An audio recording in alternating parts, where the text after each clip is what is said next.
Yo, what's up guys, hope you guys are doing good. So today we are going to see what if Naruto was raised as Jinchuriki of Mist Village and build his harem part 1. Hope you will enjoy this video, so before we start please like the video and subscribe to our channel and hit bell notification, it motivates me to upload more fanfics for my lovely audience. So let's get started. Mei and Naruto had tracked the two groups of shinobi to the outskirts of the central island. There, off the coast of Mother Island and in the direction of Jiro's beaches, they found a structure of some sort. Their only guess was that it was an artificial island, built for some specific purpose. For it to not be found by the Kiri garrison meant that whoever had constructed the place had the skills and the purpose to keep it hidden for a reason. Together, the two approached what looked like a castle embedded into the cliff face. From how the building jutted out from the rock, the halls must have extended further into the mountain. There was no clear entrance, and yet Yahiko and Konan had both already disappeared somewhere nearby. Mei-sensei, how should we get in? Naruto asked as they stood on top of the cliff, overlooking the roof. I'd rather stay quiet if possible, in case there are more enemy shinobi inside. Mei knew that the Anbu had retreated for a reason, and that they could very well be fetching more men. Let's try and find an entrance. Mei leapt down from her perch and onto the roof. Before she touched the ground, Mei quickly noticed a foreign chakra was surrounding the building. Mei. She heard Naruto shout from above, as he must have picked up on the same feeling. Thinking fast, Mei went through a few hand seals and pushed chakra up through her mouth from the stomach. Sweden. Miserapa. A powerful stream of water shot out from Mei, hitting the roof with great force. Increasing the strength of the jutsu, Mei used the water to counteract her fall and push her back toward Naruto. Even with the use of her technique, whatever trap that had been set on the building did not go off. Mei angled her head to look behind her and saw how close she was to the cliff again. Gathering chakra in the soles of her feet, she latched onto the side of the cliff and released the water technique. She wiped a bit of sweat from her brow, as the amount of force she put into the technique had been unexpected. Seems as though someone does not want us to get in, Mei said, with a bit of a giggle. Her luck held, somehow. From her place on the cliff, Mei leisurely made her way back to the edge to rejoin Naruto. His eyes were focused on the roof in what she could only assume was an attempt to analyze the enemy technique. Allow me, he said, after a moment. Naruto reached into his equipment pouch and pulled out a small scroll. The parchment was stained yellow with age, and had a red highlight around the edges. With practiced speed, Naruto unfurled the scroll and revealed there were already some type of seals written on the paper. After a set of particular hand seals, Naruto slammed both hands onto the scroll. From a large, empty circle on the paper arose a visible blue chakra that seemed to be controlled by Naruto's will. The snake-shaped substance launched down at the roof and quickly latched onto whatever residual chakra remained from the enemy's technique. Mei watched in silence as her student forcefully pulled the enemy's chakra into the ceiling scroll.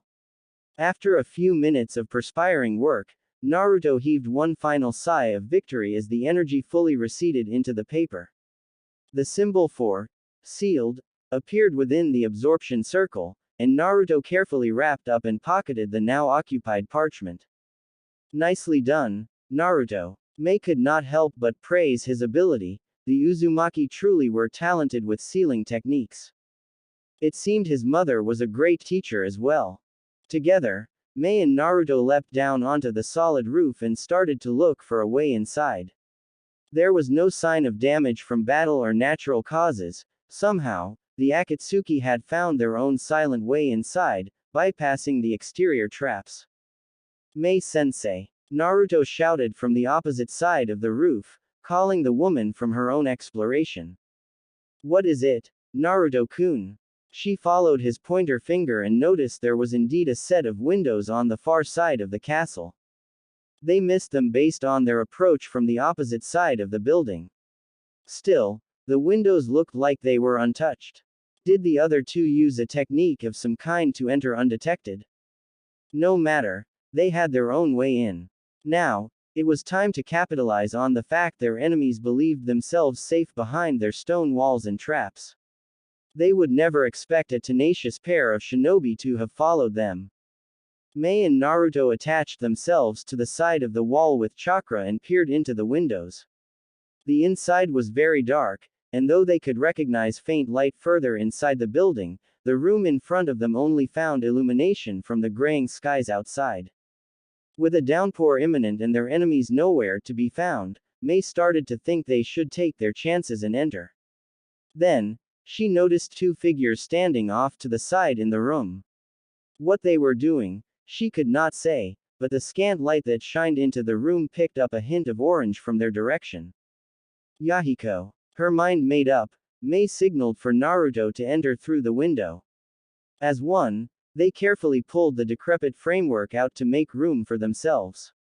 When the panes offered a loud creak in response to their fumbling, the Kiri shinobi ceased their attempt at discretion and leapt into the room ready to fight. The two figures, however, did not flinch from their sudden entrance. Together, they remained staring in one direction, opposite the new arrivals so as to see only their backs. Perturbed, Mei grew concerned with the silence following their entry and steadily approached the two figures. There was always the chance for a trap, but there was something bothering her. Naruto, a few paces behind, began to make out some of the room's layout and realized they were in a study of some kind. Bookshelves lined the walls, and a finely aged oaken dining table sat directly in the middle of the hall. He approached it to find many scrolls and books left open and scattered about on its surface, and a single lamp that had run of fuel. While Mei continued to observe the motionless figures, Naruto decided a lit room would be far more suitable than a darkened one. With some amount of restraint, Naruto built a small stream of fire from his mouth to reinvigorate the lamp's oil dregs into creating light. The black tar offered a brilliant explosion of light before it simmered down to the strength of a wispy candle, offering the room a somewhat lighter, warmer tone. Now illuminated, Naruto immediately recognized the Akatsuki members from their uniform and hair. They were obstructing whatever had caught their attention at the opposite end of the room, but he noticed Mei too had stopped her approach and was staring in the same direction. Whatever it was must not have been anything good. He rounded the table to join Mei. Despite his teacher somewhat lowering her guard, Naruto remained on watch. The Akatsuki had been at their throats less than an hour ago, there was no telling what tricks they may have had up their sleeves. When Naruto finally locked eyes with the same corner of the room the others had, he realized what had brought Yahiko and Konan to their wits' end. A rusted cage, fit to hold no more than a few men, had no less than 6 bodies stuffed on top of one another inside the bars. Though badly mangled, Naruto recognized they shared similar uniforms to the Akatsuki. Their missing comrades, it seemed, had been found. Oh my! Mei could only stare at the disgusting spectacle before them. She could only take small solace in the fact that they were not her own comrades, as she too would not be able to hold herself together after seeing their bodies disgraced in such a manner. We were too late, Yahiko said after a long while, his tone indicating defeat. Our suspicions were correct then, Konan added, her body slightly shaking.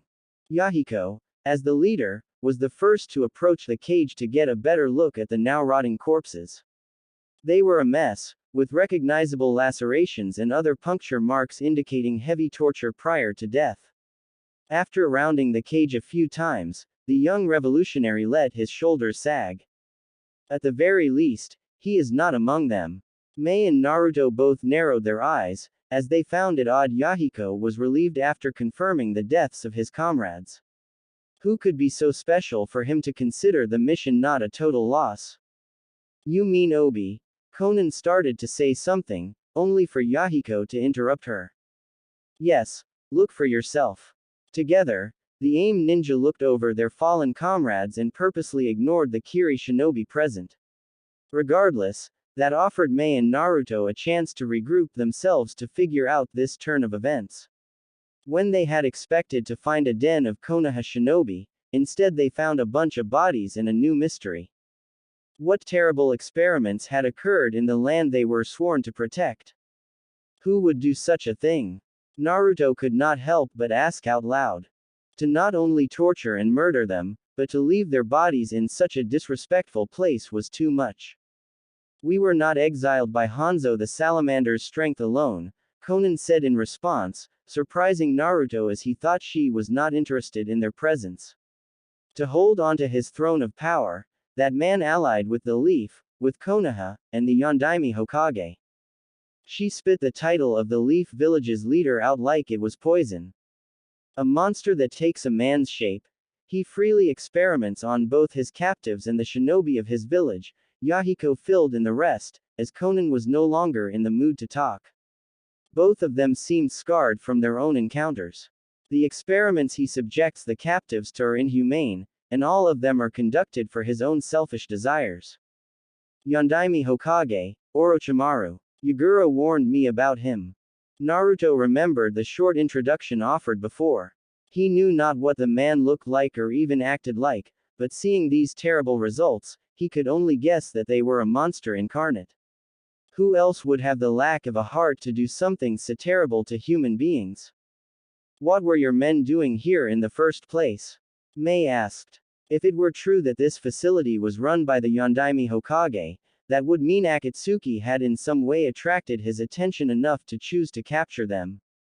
And if they were tortured, that could only mean Akatsuki's real purpose for being in the land of the sea was more important than they let on. They were to meet with one of my trusted associates that has lived in the land of water for quite some time. Yahiko explained with a shrug, as if he did not see the point of her question. They were trying to hide their true purpose, just like before. Apparently, that associate had met someone who was a potential candidate to join the Akatsuki. I desired to meet with this person, and so the rest of our group went on ahead to facilitate my wishes. With that, their eyes returned to the cage. Conan had easily broken the latch open and had begun to lay their bodies out onto the floor, one by one. Paper began to encase them, as their bodies were made ready to be transported away from that horrid place. A person to join your organization? I assumed you all were from Omegakure. Mei tried to dig deeper by asking yet another question concerning this candidate. Naruto remained silent, as he knew his teacher had the authority to act whereas he did not. Besides, she seemed much more cut out for diplomacy than him. We started in Omegakure, but I wish to expand our reach around the world. To do that, recruiting from other nations only makes sense, wouldn't you say? For the world to find peace, we have to unite somehow. Yahiko continued to offer them his idealistic words, but that confirmed this candidate was not from their homeland. Naruto wondered if they were trying to recruit missing nin, or perhaps they were not shinobi at all. It could even be a traitor from the village, but Naruto did not want to think of that possibility. Perhaps we have heard of this person. Do you have any details? Mei decided it was best to be direct, as they neared the end of the conversation. I only know that they are famed for their medical ninjutsu, and that they would be a worthy addition to my group. The faith I have in my subordinates is absolute, Yahiko said, his words kept his perspective rather cryptic on the matter. Yahiko, the preparations are complete. Conan stood by him, now with 6 floating shells of paper that held the bodies of their fallen. Their time in that place was up, as was Mei and Naruto's. Then, we shall take our leave. Yahiko turned toward the door, his cloak shifting with his feet. He turned to address Mei and Naruto. We will take care of our dead, and then we will leave. You have my word, Kiri Shinobi. I hope you will leave us, for now. Mei offered nothing but a curt nod, which he accepted all the same. Together, the Akatsuki members disappeared into the darkened hallways that led deeper into the facility. Naruto and Mei remained quiet for a moment longer, before they too decided that they were satisfied. We should leave as well, Naruto. I have a report I must send to the Mizukage concerning these events at once. Understood. They quickly retraced their steps and exited through the window into what was now a steady rain. This turn of events had severely dampened their mood from the start of their trip. With the less than satisfying results with Akatsuki, Konoha's presence, and the sudden downpour that was sure to last, their leisurely trip and B-ranked mission was sure to only get worse. Naruto's mind was not so focused on the recent issues, but more so on the conversation they had shared with Akatsuki before parting.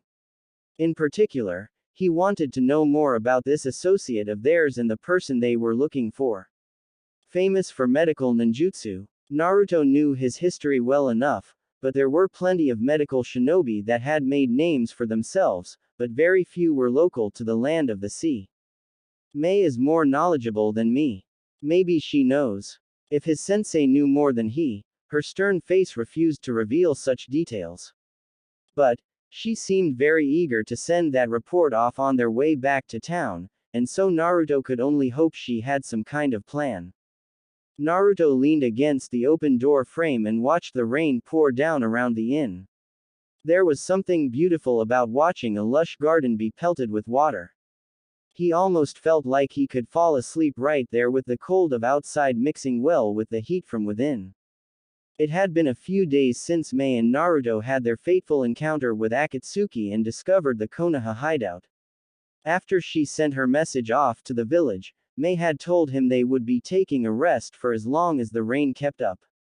He thought that given the normal weather of the Isles, the rain would let up within a day or so, but as he kept up his constant watch he quickly realized this storm was going nowhere quickly. So, he had settled to enjoy what little about the situation he could. Guess I'm not going to see that swimsuit after all. Naruto's frown deepened as his fantasies were set to remain just that, fantasies. Speaking of his sensei, she had been spending her time out and about of all things.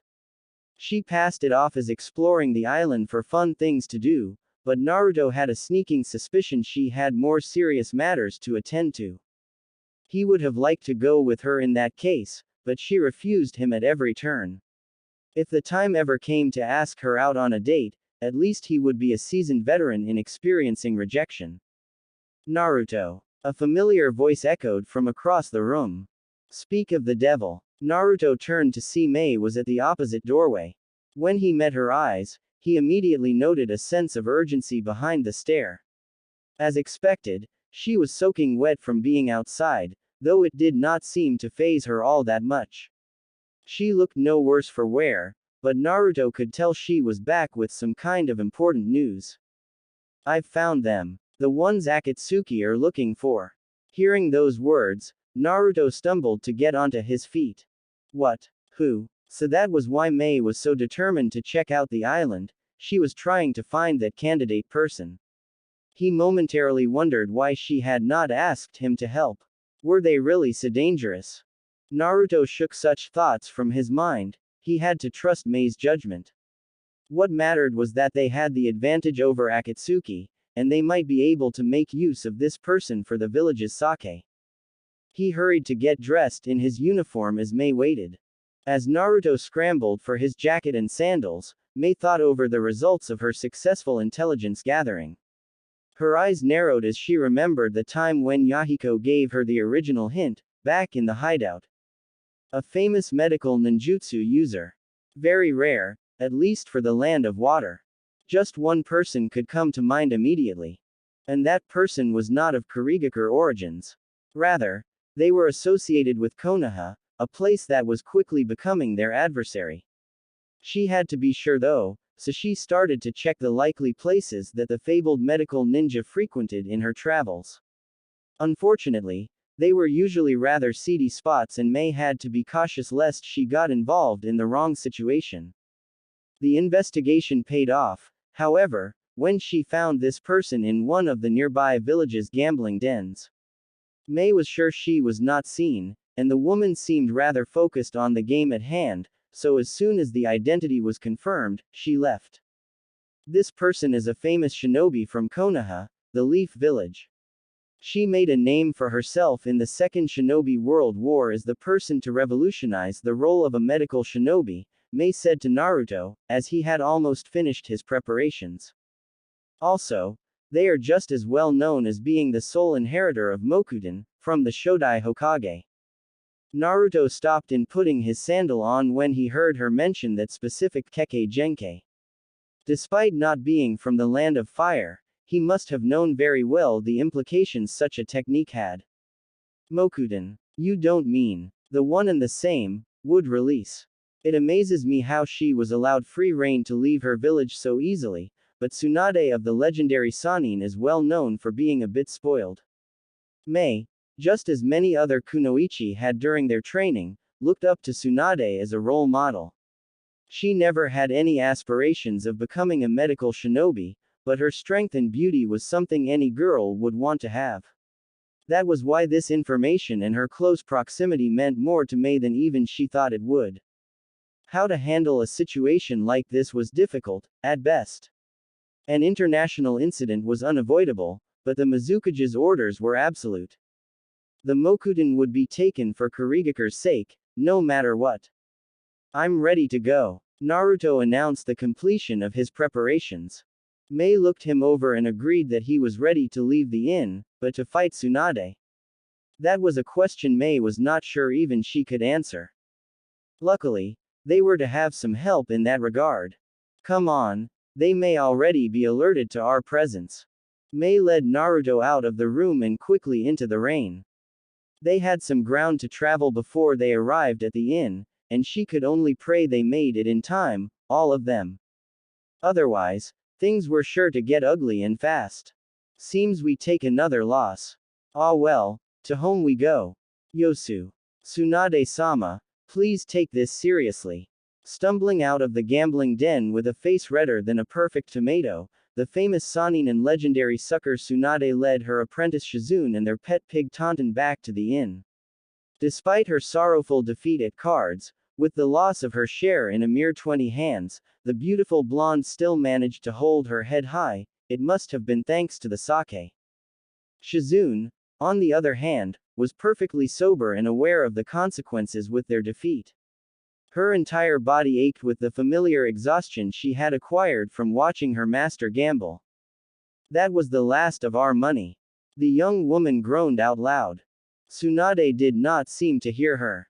The Sannin hummed happily to herself as she haphazardly navigated the streets she had once been very familiar with. Ah, now, which way was it, here? Or there? Tsunade stopped in her tracks at an intersection, looking every direction in an attempt to decipher her surroundings. Shizune had not fully recovered as she struggled to maintain her hold on Tauntaun, let alone remember which way they came from. She was of no help to the drunk woman in front of her.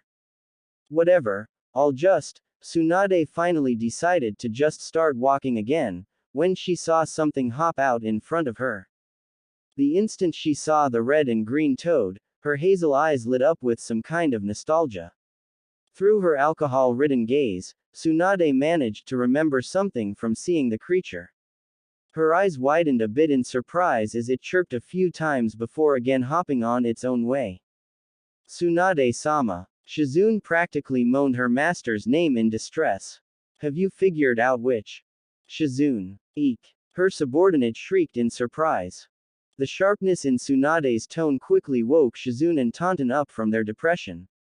Both of them quickly sensed the fact that their leader, who had been in a different world just a moment ago, had at least partially sobered herself up. They had unfortunately missed the toad, and would not have understood its significance anyway. Only a fellow Sannin would recognize such a blatant signal. We're leaving this town, right away. Tsunade said, emphasizing the timing part. But, why? Shizune stuttered in her attempt to request an explanation. She had never seen her master so eager to leave a town after a single gambling night. They had been in the land of the sea for quite some time, at least 2 weeks now. Together, they had traveled the 4 islands that made up the small fiefdom without running into any trouble. Shizune knew that if Tsunade said to leave, there could only mean terrible things were ahead. No time to explain. Just follow me. Tsunade started down the same back alley the toad had chosen to follow. The amphibian was long gone, but she could recognize its trail from anywhere. With great care, she began to extend her chakra out in an attempt to sense for others around her. For a short while, She could feel nothing but the rhythmic pulse of her own heart, and her companions'. But, just as she had been warned, multiple signatures were fast approaching the gambling den they had occupied not but 10 minutes ago. Jiraiya, what is going on here? Tsunade bit her lip as she proceeded down the dark and damp paths out of the town limits. She would have a word with her old teammate as soon as things began to quiet down. If he was around, this trouble must have been started by him. Why else would someone bother a simple traveler like her? Mei and Naruto were moving at great speed to make the rendezvous in time. If they were too slow, Tsunade was sure to slip through the net. Too fast, and they might tip off the Sannin and give her a chance to escape. With her eyes, Mei scanned the area they were approaching. Mostly flatland with just a simple dirt road and scattered trees, just as she had planned. There. Mei's eyes widened a bit when she felt a powerful chakra presence approaching them. She did not need to be a sensor to recognize the strength or the identity of the user.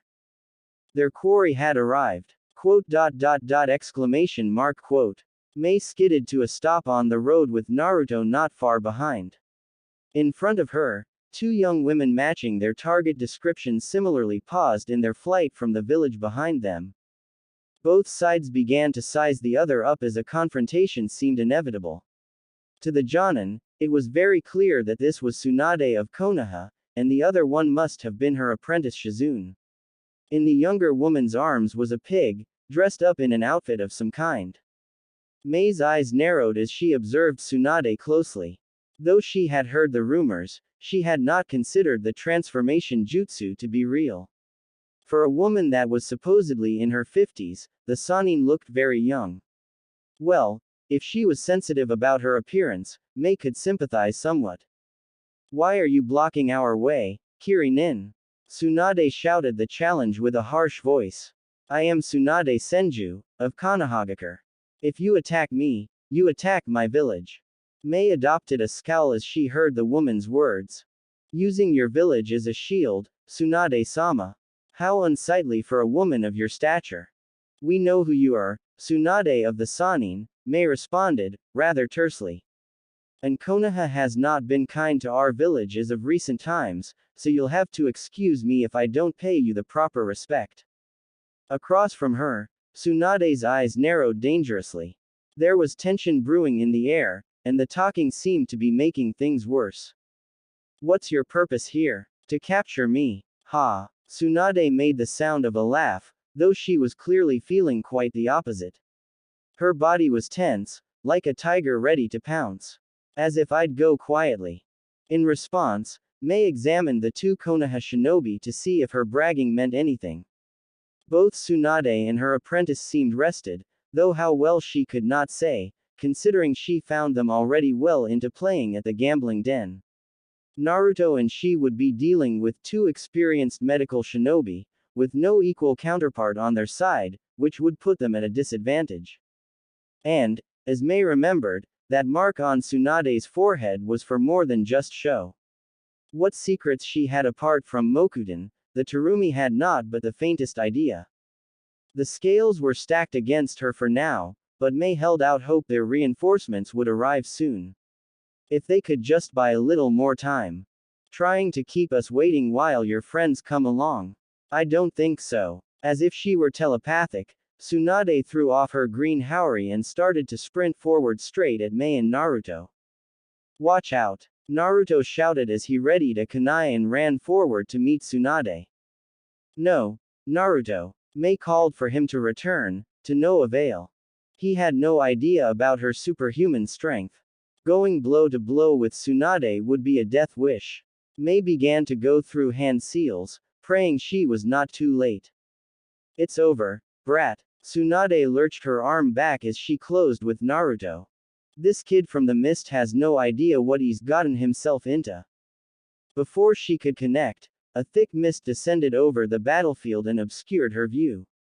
Tsunade quickly leapt back to relative safety near Shizune, but she realized the mist was still growing. Was she too slow? Sorry we're late. A gruff voice announced from within the mist. Tsunade squinted in an attempt to see through the obscuring cover, but she could not even make out shadows. This voice was new, which meant her fears were realized. Had she been so focused on her first strike that she had missed their arrival? Perhaps for her benefit, the mist lightened up and again revealed her opponents. Unfortunately, their numbers had increased drastically since the last time, and their chakra strength was palpable. Tsunade even recognized a few from the previous war, much to her chagrin. In front of her were the original 2 Kiri shinobi, but now with the 7 shinobi swordsmen of the mist united and standing with them. With 9 opponents, Tsunade's advantage had quickly dropped to 0. Even if she unleashed her seal, they would surely overwhelm her and Shizune in a short manner of time. Tsunade-sama, that's, Shizune, despite herself, was shaken with noticeable fear. So dangerous was one of this infamous group of shinobi, that to have all 7 against you was enough to make anyone squirm, even a cage. Tsunade was no different, she only knew how to manage her fears better. War had its own way of changing a person, for better or worse. I know, Shizune. Tsunade knew exactly what the odds were now, and she did not like them. If she was going to start betting to win, she would have to start with the biggest chip on the field, her own life. Mangetsu, do it. Zabuza gave the order to the Hazuka, who immediately pulled out a large weapon scroll. As master of the armory, Mangetsu held onto the weapons of the group outside of combat. Now that things had already kicked off with Tsunade, they had no reason to hold back. Unfurling the large sealing parchment, Mangetsu fed chakra into each of the sealing circles and released the weapons. With practiced timing, each swordsman caught his and her weapon as soon as they were brought out. Mangetsu unsummoned the scroll and prepared his own blade, Himerakere, with either hilt held tightly by one of his hands. Zabuza took the lead in the formation and began leaking a large amount of chakra. So powerful was his aura that Tsunade and everyone else could see the dark, purple chakra take the form of a demon, aptly fitting his nickname as Demon of the Mist Village. Someone's excited. Kisame smirked as Samahata growled underneath the bandage wrappings. Looks like you and I have something in common, Zabuza-san. Samahata is starving for something good. We'll see who gets her first. I would love to hear some explosions right about now, Jinpachi said, wielding his blast sword Shibuki. Kushimaru silently twirled his needle blade, Nuibari. He was clearly ready for a proper fight. Be careful not to break them. We need to take them alive, remember? Jinan reminded, hefting his hammer over his shoulder. As long as they don't run, I'll enjoy myself. Amayuri began to get excited, with lightning surging through the Kiba fang blades. Hey, shut up, the lot of you. Zabuza chided the rest from his place in the front, the executioner's blade hung loosely over his shoulder. There was a tense moment of silence that took over the field as both sides settled down. While Kiri savored the moment of their impending victory, Konoha struggled to figure out a way to survive. Then, all hell broke loose. Kisame, let's go, shouted Zabuza as he took off in a daring sprint straight for Tsunade. Sounds good to me, responded the shark man, hefting Samahata over his shoulder as he too began to run. The other 5 ran forward to join them, but began to fan out around the sides, so as to encircle and cut off any chance of escape. Zabuza and Kisame were considered the strongest of the group, in the sense they were the toughest to take down, so they always acted as the initial battering ram. The others were confident they would get their chance soon enough. Mei and Naruto hesitated to join in, as the sheer power of their 7 allies was enough to make them pause. If they were to get involved, they could very well get caught in the crossfire. As soon as the enemy began running toward them, Tsunade activated the seal on her forehead. It was a regretful occasion that she had to use that power, but for situations like these it was her only option. Developed first by her grandmother, Naomi Senju, Tsunade had perfected the technique for her own use. Reserved for use in the worst situations, the yang seal on her forehead, in the shape of a yellow sun, gathered a special type of chakra, one that would help her use her grandfather's legacy, the Mokuden. With its release, the life-giving yang chakra would increase her synchronization with her grandfather's genes, and it would offer Tsunade temporary use of his famed abilities. The only downside was, like any powerful technique, there was a waiting period. Come on, make it in time. Realizing the danger, Shizune threw Tauntaun back behind them to get her away from danger. Then, she too began to go through hand signs and gather chakra. Despite the great danger they were in, she could not let Tsunade face the enemies alone.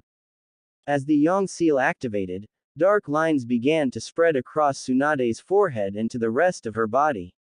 The yellow sun shined brightly as the chakra was released into her body, and in turn her skin radiated with light. She could sense the effect coming over her body, the strain on her chakra as Hashirama's cells attempted to overpower her will.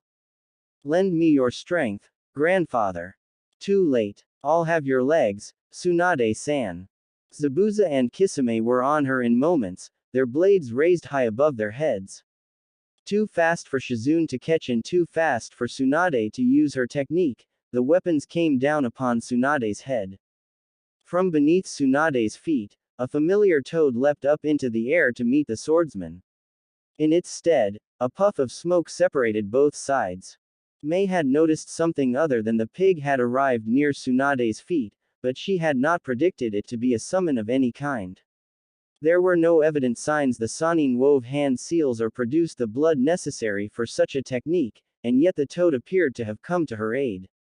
The smoke screen that enveloped Tsunade was partially broken by Zabuza and Kisame as they skidded back to a safe distance. Wise enough to follow their example, the other swordsmen held back and waited for the smoke to clear. Not so fast there, Kiri Shinobi. From inside the smoke, a prideful voice announced their presence. This confrontation stops right here, as the gallant and handsome Jiraiya of the Sannin has come to rescue the vulnerable, yet voluptuous slug Princess Tsunade, with his teammate. That's enough, Jiraiya. Another voice, this one hoarse and audacious. I'm sure they can see who they are dealing with just fine. You too. Tsunade's voice was nothing but a whisper in comparison, but Mei recognized both her surprise and familiarity with the two newcomers. And if the man who announced their arrival was correct, they were dealing with more of the Sannin. That thought alone was chilling to Mei, despite the presence of the swordsman. Not only were they some of the most recognized shinobi in the world, but one was the Yondaime Hokage and the other, spymaster for Konoha. Nothing good could come of confronting them now, especially together. For them to come out, they might as well call it war now. The smoke had finally cleared and confirmed Mei's worst fears.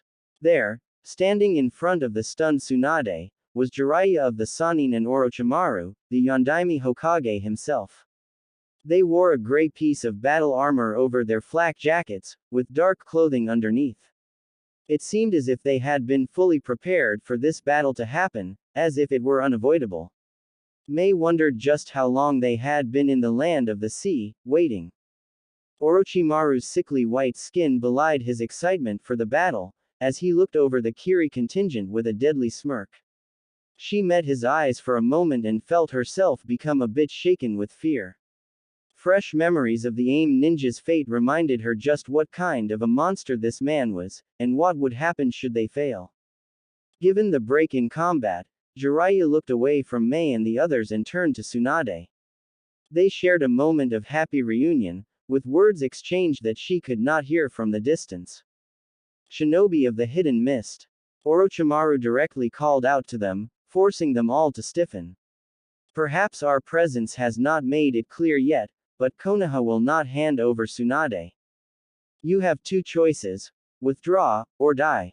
Given Orochimaru's smile as he delivered the terms, he very much wanted them to take the latter option. Given the orders from the Mizukage, withdrawal was not an option on the table. Mei doubted Orochimaru would let them leave without hassle, either. Besides, the land of the sea was their territory to defend, and the only way it would end would be with one side going down for the count. He. A low chuckle came from Zabuza of all people. Even Kisame offered some concern for his sword comrade. Why the hell would we retreat? Zabuza formed the unique hand seal for his mist technique. We're the ones with the advantage. Kurigakure no Jutsu. Again, the deep mist settled over the battlefield as both sides lost sight of each other. Zabuza and the others disappeared into the mist, headed in the direction of Konoha. Mei knew it was too dangerous to go forward, especially considering her strength remained as a long-range fighter. She would have to hold back Naruto as well, since he would only get in the swordsman's way. At his level, he could not stand against one Sannin, let alone three. Naruto, fall back. Mei jumped back to gain some distance between her and what was soon to become a battleground. Wah! Naruto hesitated, but decided to follow her orders a moment later. Alright. He reunited with her at the edge of the mist, just as the faint sound of fighting began to erupt across the field. A few moments later, a resounding explosion and two puffs of smoke towered over the area. Mei and Naruto both were forced to look up and realized that the Sannin had used the summoning technique. Now, Jiraiya stood atop a large red toad with a pipe in its mouth and a blade on its back. With him on the head was Tsunade, Shizune, and Tauntaun. To his left, Orochimaru appeared with three large snakes Mei identified as boa constrictors, each with a scarf with the symbol for fire adorned across it. Beneath them, the seven swordsmen were in a similar predicament as they were forced to back up to see their opponents.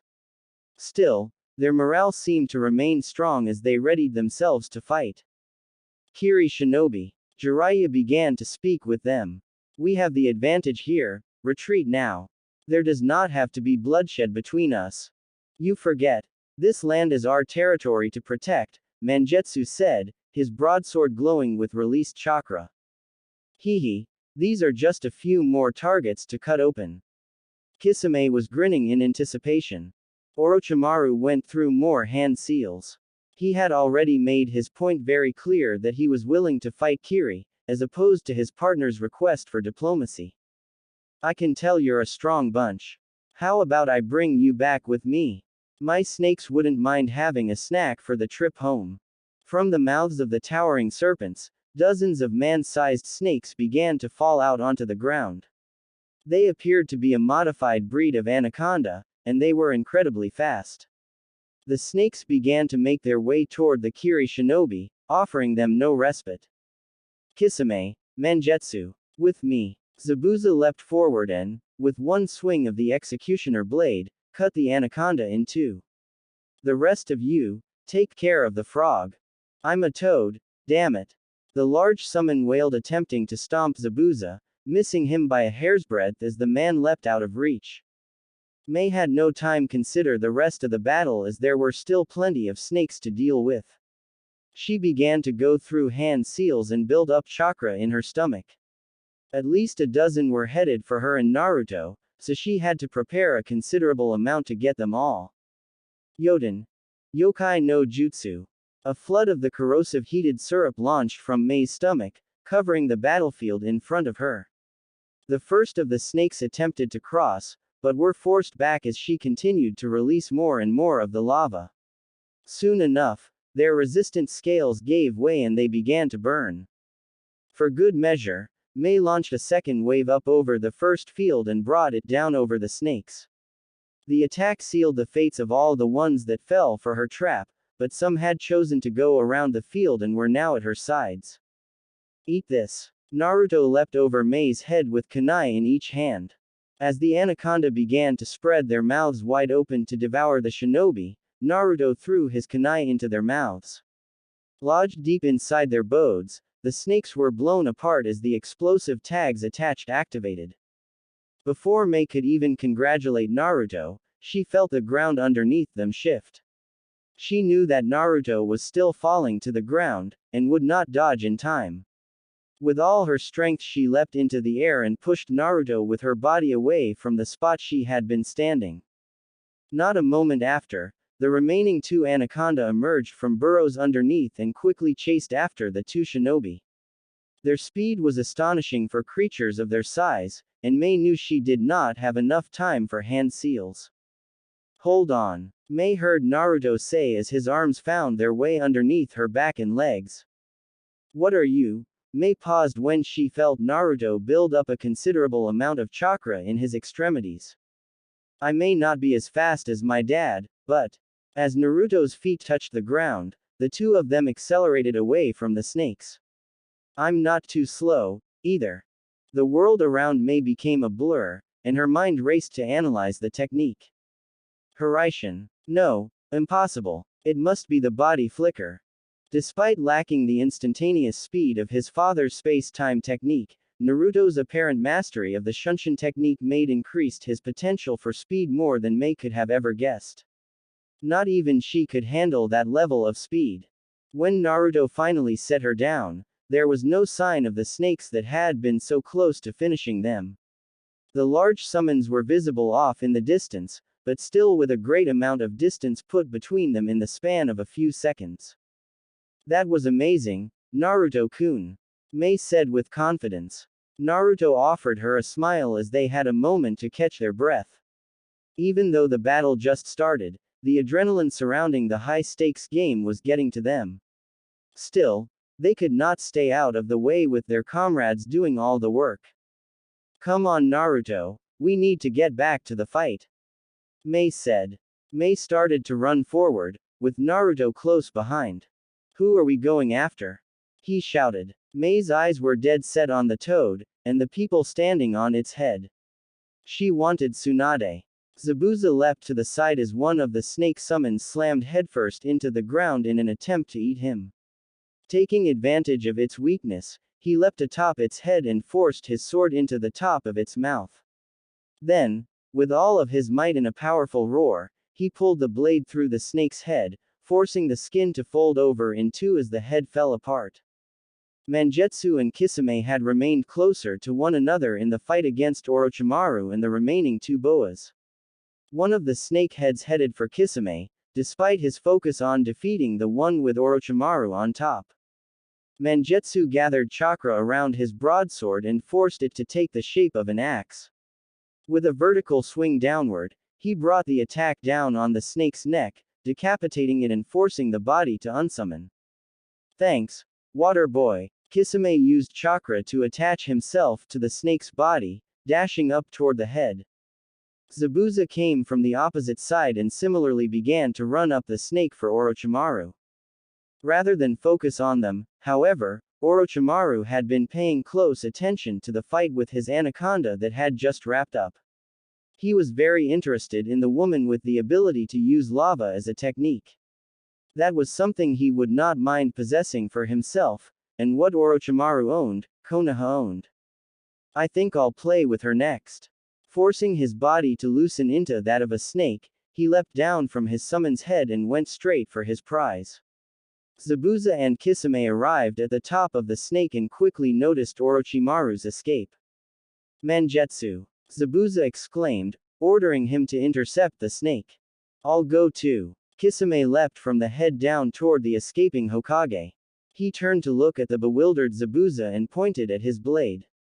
Your blade is cut out for finishing this thing off, ya know. Hee hee. Annoyed that he was the one to be left behind, Zabuza began to build up chakra again. Despite the snake's desperate attempt to shake him off, the demon did not even shift. Roaghh. With another roar, Zabuza pierced the snake's head and, with one swift pull lifted his blade from the broken body. Not one to be outdone, he took off in pursuit of his comrades. He took a glance at the battle occurring with the others, and knew that with a bit more time, they would have victory as well. Kaden. Enden. Jiraiya released a powerful fireball from his mouth, directly at Jinan and Amayuri. Rather than dodge, however, Amayuri pressed her blades toward the sky and forced the storms to generate electricity. With that power, she built up a charge and released a powerful bolt of lightning to meet the fire. Raiden. Raiga. The force of the two attacks cancelled one another out in an impressive explosion. It hit hard enough to make Gamabunta flinch from the attack that had sizzled past his head. Jinan took that opportunity to charge Jiraiya, both blade and hammer ready. The strength behind his attacks were obviously too heavy to be taken directly, and Jiraiya weaved in and out of the attacks. With a few hand seals, he forced his hair to elongate and used it as a whip to fight back. Just from this game of cat and mouse though, Jiraiya was starting to breathe heavy. Damn, not sure how much longer I can keep these two off our backs. Tsunade Haim. He risked a glance behind himself, where Tsunade fought against Jinpachi and Kushimaru alone. Shizune had quickly been sidelined by a near-total explosion by the Shibuki blade. Only Tsunade's Mokuten had been able to pull her away in time, but everyone had their limit. Kushimaru ran forward with his Nuibari and the next bit of wire in his hand. A few clones of Tsunade were running about, but he had his sights for the real one. His partner in the Heartless pair offered a perfect distraction by releasing Shibuki's explosion into the ground below them, causing the earth to rip itself apart and send everyone off balance. Before the attack hit, however, Kushimaru leapt into the air, carefully spun himself closer to his target. As soon as he planted his feet, his blade sunk into her back. Beneath his mask, the Anbu was about to count another kill when he realized there was too much resistance for his blade to flow completely through her. No. Impossible. He quickly recognized the hardiness of wood as Tsunade's image fell away into a wooden statue. To his left, another Tsunade went through hand signs and the seal on her forehead began to glow again. The wooden clone expanded quickly, too quickly for Kushimaru to fall back in time, and he was hit in arm by a wooden spear. Mokuten. Daijirin no Jutsu. Damn. Before it go clean through the arm, Jinpachi brought his blade down on top of the rogue branch and blew it up. This offered Kushimaru the chance to fall back. Always need me to save you. Shut the hell up. The two offered each other their usual colorful commentary as Tsunade took a moment to rest. They were relentless. Even with that wound, the enemy was sure to keep up the attack. Their reckless abandonment of their own body's safety went to show their desire for bloodlust, and she was not sure she wanted to see just how far they were willing to go. Jiraiya leapt back and joined Tsunade for a moment to regroup. Similarly, the four swordsmen grouped together and began to spread out again. I'm sorry Tsunade, but at this rate even if you were to say no, I'd force you to come back with me. Jiraiya panted, warily watching his enemies as they surrounded them again. One eye was half open, an open wound above his brow sending blood dripping down his face. There is no point in arguing about that. Tsunade glanced at Shizune, momentarily showing signs of remorse. We need to retreat. What about Orochimaru? Jiraiya could faintly see the battle unfolding in the distance with the Yondaime and the rest of the Kiri squad. He knew Orochimaru could handle himself, otherwise he would have brought his bodyguards. Considering the situation, Jiraiya and Tsunade could not go all out with Shizune wounded, and his pitiful attempt to try and avoid killing anyone was going to fail sooner or later unless they left. He'll be fine. You know him. Even if I ordered him to, he'd just ignore me. Jiraiya smirked. That was Orochimaru after all. Gamabunta. Time to go, buddy. The Toad Sage shouted to his summon. Gamabunta took out his now chipped pipe to answer. About time. With his long tongue, he swept up the Konoha ninja without any trouble and deposited them into his mouth like flies. Before anyone could try and stop him, the toad unsummoned himself, along with the humans inside of him. Naruto and Mei found themselves up against Orochimaru in the blink of an eye. One moment they were halfway to the toad, the next a pink tongue wrapped itself around Mei's neck. What the? Don't struggle too hard, dear, or else I might break your neck. They saw Orochimaru slithering on the ground some distance away, the offending body part coming from his open mouth. Farther behind him, Zabuza and the others were coming, but they would be too late. Mei tried to pry his tongue off with all of her strength, but he would not budge. Her vision started to darken, and she knew it would not be long before she was knocked unconscious. Gathering one last breath of air in her mouth, Mei began to turn it into chakra. Not enough for the full technique, have to. Futon. Suidasu. Releasing the acidified breath from her mouth, the attack immediately hit. The acidity was rather high, given Mei's lack of concentration under duress, and quickly started to burn through his tongue. Orochimaru's grin quickly turned sour as he forced his tongue back into his mouth. Mei collapsed to her knees, choking from the lack of air. In an attempt to relieve the pain, she began to massage her jugular. That was a neat little trick, but... Gotcha. From behind, Zabuza, Kisame, and Mangetsu all brought their swords down upon Orochimaru's already stretched body. The Hokage's face twisted into something that could only be described as pure agony as he seemed to deflate in on himself. The swordsman seemed rather satisfied with the attack, but Naruto felt that it had been too easy. Snakes were careful creatures, and they could shed skin to escape their prey. He would not put it past Orochimaru to further embody his chosen summon. The mouth of the downed Orochimaru began to stretch as something inside began to wriggle about. Zabuza was quick to notice and readied his blade to decapitate the Sannin, only for a white snake to shoot out from the mouth. It was man-sized with a jaw large enough to swallow a man. The black mane on the back of its head made it almost resemble Orochimaru. With speed not even the swordsman could react to, it launched up into the air and dove straight down at Mei. Its jaw dislocated, to better fit her inside. Too wounded to move, Mei could only look up in terror. The dark, wet insides and sharp teeth made her completely freeze, just as a snake's prey were supposed to. I have you now. Orochimaru had Tsunade, and now he would have this prize from Kurigakure. In the end, however, Orochimaru underestimated the person who he thought was a simple lackey. Naruto's knee smashed into the side of Orochimaru's jaw, with speed enhanced from a body flicker technique. The bone-shattering move sent the white snake flying in the air, where he soared back and hit the ground, hard. By that point in time, Jiraiya had already withdrawn. The other swordsmen regrouped with Zabuza and the others and proceeded after Orochimaru.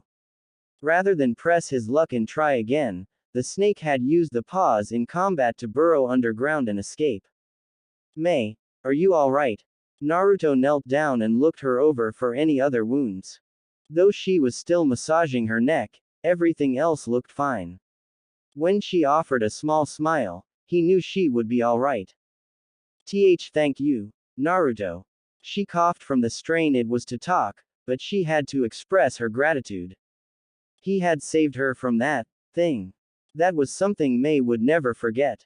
Naruto may have been walking a long road to become a great shinobi, but he was well on his way at a young age. Together, they remained until the rain finally came to an end. Ah, this is great. Naruto was laid out on his back, floating in the calm ocean waters. The bright sunshine forced him to shade his eyes as he finally got to enjoy the beautiful blue sky he had heard so much about. The warm rays made him feel just perfect when combined with the cool water, slowly massaging his back. Mei was right, it was definitely a good idea to bring trunks.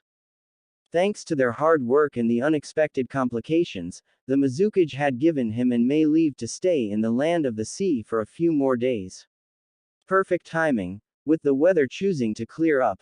He felt a little sorry for Amayuri and Mangetsu as they were ordered to return immediately with the rest of the swordsmen, but he supposed that was one of the sacrifices you made as one of the elite. If this is what it means to be mediocre, well, I don't mind being spoiled for now. Naruto could not wipe the grin from his face. Oi, Naruto, come back to the shore. Ah, Naruto's grin could only grow wider as he remembered the other great part about his relaxation time on the beach.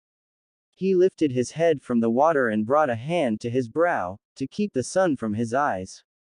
There she was, the beautiful Mei Terumi, clad in an amazing blue one-piece, slashed down the chest to show off that milky white skin. She was waving at him with that peaceful smile, bidding him to come back to their Talon umbrella. Yeah, this, going back to student, thing ain't so bad, huh? Maybe Naruto was overreacting a little to everything, but after all the work he put into training and fighting the Sannin, he felt a little rest and relaxation were worth it. The fight taught him how close one could come to death in just a moment's notice, and he did not want to waste any opportunity he got to have fun.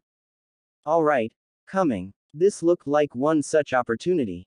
As he waded to shore, May held up a bottle of oil. With a shake of her wrist, she made her orders for him very clear. Without a word, she threw the slick container to him, giggling as he almost fumbled it into the sand. On her stomach, May carefully brushed her long hair to the side to offer him full access. Well, almost full, until she gave him permission to untie her bikini from the back. This mission just became even better. We can discuss the failings of your root shinobi later, Danzo. Deep underground, in the catacombs beneath Konoha, two very powerful shinobi decided it was time to have a meeting to get back on the same page. One of them had decided to shift into action too early, and that was going too far. Orochimaru, just because you're the Yondaime. It's because I'm the Yondaime that I tell you this, old man. Orochimaru had lost his patience with Danzo, after the man decided to deviate from his carefully laid plans. Due to their relationship previous to him becoming Hokage, Orochimaru allowed Danzo to continue to operate as he saw fit. Root was a useful tool, when used properly, and Orochimaru was not so foolish to get rid of them altogether.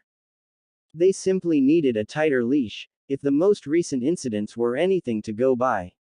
Your aggressive actions toward Kiri will only bring their readiness level higher. What we wanted was for them to let their guard down further, but you decided on your own they had become weak enough to strike. Despite Danzo's seniority, Orochimaru had no qualms about speaking down to him.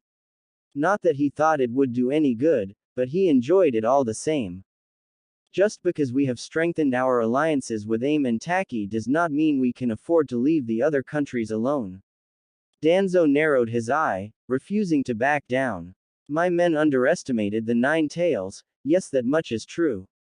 However, as I'm sure you know after your most recent visit to the land of the sea, things don't always go according to plan. In both situations, they had been thwarted by a factor previously not considered in their equations. Yet still, a Chunin making such a difference against their plans was an embarrassment all the same. They would have to choose their battles more carefully in the future. Simply put, if we see an opportunity to take a tailed beast, we must not miss that chance, Danzo said. You may be satisfied with swiping out from your little fortress of dirt whenever you see a glint of gold, but I'd much rather take the entire vein in one swoop. Orochimaru countered with a throaty snicker. As long as you keep in mind that without a proper host, the tailed beast itself is useless. Konoha does not have the capacity to create Jinchuriki, not anymore. We need the existing Jinchuriki, or those with the chakra to stomach the job. Not necessarily, Danzo. You forget the seed I'm growing. Orochimaru's grin widened.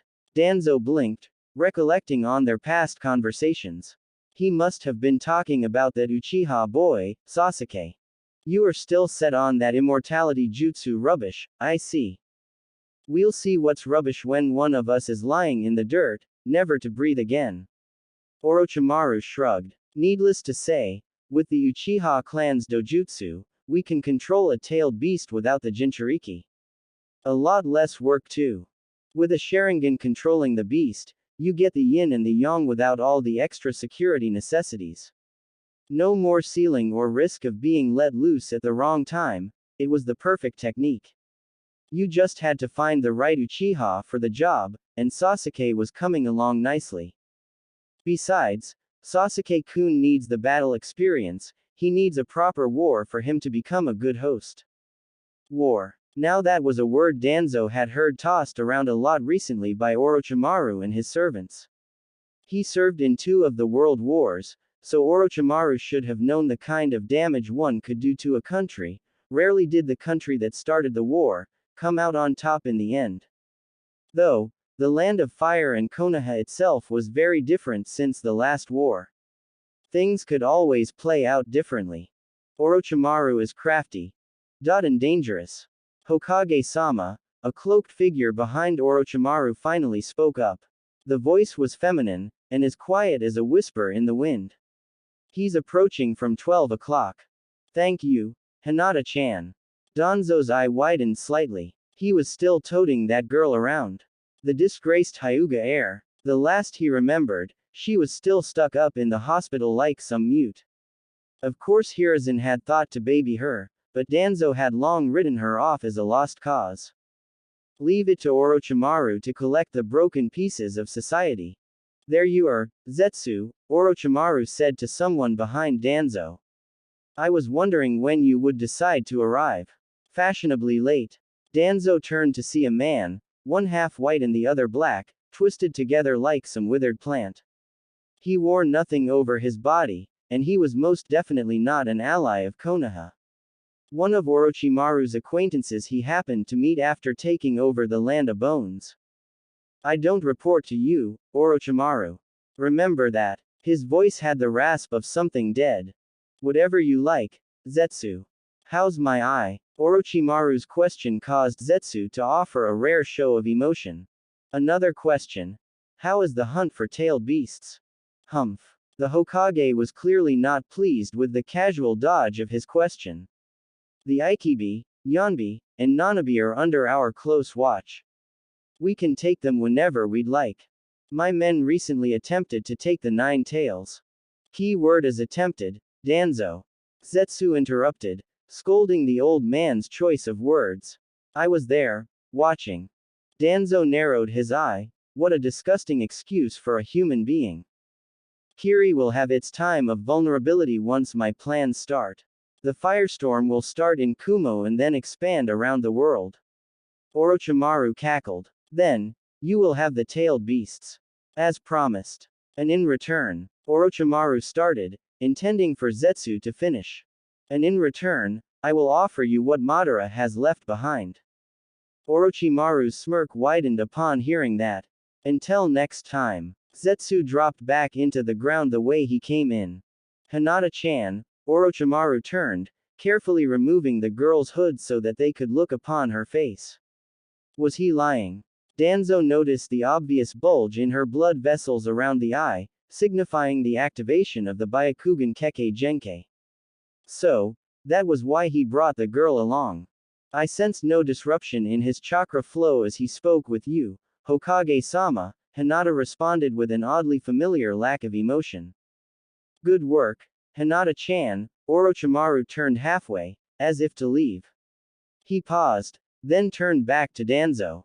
As I said before, we will discuss Root's new mission in the near future. Keep close, Danzo. The old man said nothing in return as Orochimaru took his leave with the girl not far behind. He sensed a dark energy residing in her, and with his Sharingan, he noticed the mark Orochimaru had left on her neck. That same energy resided in Orochimaru, and he could feel it pulse with him nearby. So, you are still up for using the curse mark on Konoha Shinobi, even after Hiruzen tried to stop you. Orochimaru, you may have the darkness needed to be Hokage.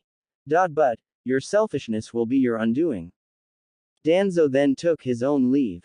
Simply because he was not Hokage, did not mean that his actions to protect Konoha would cease. He had not given up on that position just yet. As long as he did not bow to Hiruzen, he would not bow to Orochimaru. Lots of good stuff this chapter. Finally get to see a bit of the enemy perspective, and Hinata's reveal. Poor girl, she can't catch a break. Well, just like Naruto, she may too have her time in the sun. Maybe they can share that moment together with Mei. Naruto watched carefully as the brothers broke their chain link and separated. They stood on either side of him, with the river that intersected the training ground at their back. No one else had noticed the brazen daylight attack, as Naruto stood alone against his opponents.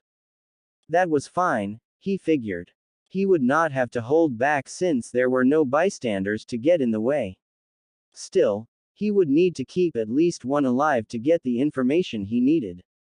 Maizu, now! Gozu shouted to his younger brother and both of them ran forward. They held their gauntlets out again and the shuriken chain was released. Held taut, it would bisect Naruto if he remained standing where he did. The two were faster than most, and he knew mobility and surprise were their greatest strengths shown so far. Never use the same trick twice. To their surprise, Naruto dashed forward instead of retreating. With his kunai blade ready, he stabbed through the center of the shuriken chain and impaled the unwieldy weapon into the ground. This forced both brothers to stop in their tracks as they tried to pull it free, to no avail. Naruto disappeared, leaving the blade still impaled into the ground. Both Maizu and Gozu scrambled to try and find him, but they could not sense his presence. The momentum of their offensive had been lost and now Naruto had the advantage. Gozu quickly detached himself from the now useless chain, but his younger brother was not so fast. Before Maizu could even realize what was happening, Naruto had appeared behind him with his other kunai blade ready to strike at his back. Maizu turned to look Naruto in the eyes and was shaken by what he saw. There was no hesitation. He was only an enemy to the blonde Uzumaki. Before he could even scream, the blade pierced his back and forced him to the ground. Blood began to ooze out into a reflective pool of crimson. Brother! Gozu cried out in anguish as Maizu was downed in one hit. This enemy of theirs was more than they had expected. The intelligence they received said he would hesitate against a fellow Kiri shinobi, but his reaction times were even faster than their own. Now that his brother was down, Gozu was at a significant disadvantage as they relied on each other to tag team. Enraged at his brother's defeat, Gozu felt his legs carry him forward. He wanted nothing more than to wipe the smirk off that kid's face. He would not be looked down upon by some brat. From his metal gauntlet, he shot out a few shuriken from the mechanisms inside. Naruto readied his blade with both hands and swung out. The strike knocked away the first projectile, and with a few twists of his wrist he quickly deflected the rest. His body moved as if it was one with the blade, expertly moving in and out of the flight path of all of Gozu's attacks. Frustrated at his inability to hit anything, Gozu barely noticed that Naruto was pointing at him. Only when he heard a familiar sizzle did he realize that he was in danger. With all his strength, he leapt into the air and back toward the river.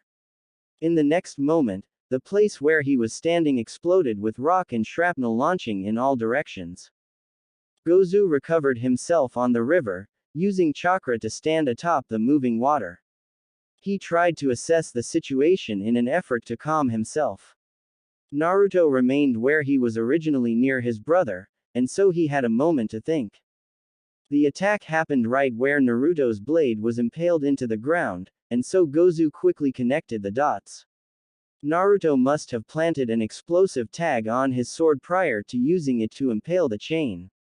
Gozu realized his opponent had been thinking considerably ahead in their fight to predict he would run that path, but considering his brother were running parallel to one another, perhaps it was not such a far-off stretch. Still, to come up with that in such a short amount of time was impressive. He would have to change tactics if he wanted to win. His reputation was riding on the line, after all. From inside the training ground, hidden behind the thick mist that the village received its namesake, the 7 ninja swordsmen of Kurigakure watched the battle with some amusement. Since the start of the fight, they had eagerly waited to see just who would come out on top. Naruto's quick thinking and impressive speed had made a few look twice, but for the most part none had been particularly impressed yet. Zabuza watched quietly, his eyes focused on the demon brothers. One might even say his face was scrunched up in annoyance if they knew him well enough. Mangetsu and Kisame stood near one another, discussing the recent tactic used by Naruto. It was kind of impressive he knew just where to place the tag. Almost as if he had expected no margin of error, Mangetsu said with a cross look, his eyes focused on analyzing the battle. Kisame was leaning against a nearby tree looking quite pleased with the proceedings. He was rarely one to take things seriously, and he kept relaxed with his arms crossed and a big smirk on his face. Ah, but if you look closely, you can see the kid laid down a bunch of explosive tags along his way to Maizu. Even if the sword one failed, he had an insurance policy. Kisame's chipper mood could be translated as a compliment to Naruto's method. Kushimaru, the thin and stocky Anbu of the group, was close enough to overhear them talking. He swung around the trunk of his tree and stood on his side, using chakra to stay attached. You say it like it was something impressive, Kisame. This fight is just a bunch of kids throwing sticks. Some sharp sticks, eh? Kisame pointed at the downed Maizu and snickered. Zabuza ignored them and continued to watch. His eyes shifted focus when the water behind Gozu started to shift. Not bad for a snot-nosed brat. Gozu grabbed a lever that was on his metal gauntlet and pulled it. The bulky piece of metal fell apart, freeing his right hand for use. Time for some payback, kid, Gozu said with a hidden smirk as he began to go through hand signs. Too slow. A voice responded in his ear, and he realized that he was not alone in the river. All around his vision, water surrounded him and encased him in a bubble. Unable to move, he turned to see Naruto holding the water technique with one hand while the other let go of the kunai blade as it disappeared in a puff of smoke. He went back to look at the other Naruto, the one he thought was real, only to see it dissolve into a puddle of water, a water clone. Defeated at his own game, Gozu could only lament the fact he did not see through Naruto's technique sooner. When Naruto had first escaped from their chain attack, he had hidden inside of the water as they did in the puddle. Rather than face them directly, he allowed a clone to take his place. In the end, they were not even able to defeat something had a tenth of the power of the original user. This was embarrassing, no matter how Gozu looked at it. Looks like I've successfully captured you, Naruto said with barely hidden satisfaction. Now, tell me who sent you to attack me. Gozu met his gaze and said nothing but a few choice words. Go to hell. Unfortunately, Naruto was not so amused by his answer and sent his other hand into the water. Afraid he would try and strangle him, Gozu futilely tried to avoid his grasp. Instead, Naruto ripped the rebreathe out from his face mask, which forced him to start holding his breath. It was not long before he began to choke on the water of his prison. Gozu's vision began to blur and he realized he was about to pass out. If that happened, he was as good as dead. Unfortunately, even if he wanted to say something, his mouth was full of water so he could not even ask Naruto to stop. Now then, how about you start talking? Stand down. Naruto heard the booming voice come from behind him and saw Zabuza Momochi, one of the infamous swordsmen, appear at the edge of the mist. With no one else around, he must have given the order. Though Naruto would rather keep his opponent locked up, he had no choice but to let him go. The water surrounding Gozu disappeared and he fell into the water. Unable to control his chakra, he was not able to stay afloat properly and struggled in the water. Naruto ignored him and moved closer to Zabuza. He quickly recognized that the other swordsmen were present as well. They hid their chakra signatures well since he had not recognized their presence. As expected of shinobi from that caliber. If they had been there, why had they not helped him? Somehow, Naruto had a feeling they were not around just by coincidence. Sorry for fighting in your training ground, Momochi-san. I was attacked by these two ninja. Naruto looked over his shoulder and noticed Maizu was missing. Had he already been taken away? I wanted to find out who they were working for, so I had no choice but to attack. Well then, look no farther. I was the one who sent them, kid, Zabuza said, without a hint of remorse. Naruto narrowed his eyes, but said nothing. That seemed to make the most sense, given that most would never know his destination or the time he was supposed to be there. To have Kiri shinobi fight each other to death like that though was really cruel. Without any warning, someone could have really died. With that information in mind, he hoped Maizu would recover. Gozu had finally recovered and approached Zabuza on land. He quickly bowed his head and did his best to look apologetic, though Zabuza's eyes were hardly accommodating. He looked thoroughly disappointed, to put it lightly. I'm very sorry for the failure of my brother and I, Zabuza-sama. If there is, Gozu finally chose to look at his superior in his eyes and sorely wished he had not. Quote. A powerful glare was all that was needed as Gozu dismissed himself. The relationship between those two had just soured. Clearly, Zabuza had been expecting a different outcome than what he got. Naruto was not sure how he felt about the Jonin's lack of confidence. I wanted to see your abilities firsthand and how you handled stress. Beating the brothers was to be expected, but I wanted to know just how efficient you could be. Zabuza explained with a harsh gaze. I understand. Naruto had quickly figured out the point of the test, but he was not happy with the end result. He had almost killed a fellow Kiri shinobi for nothing.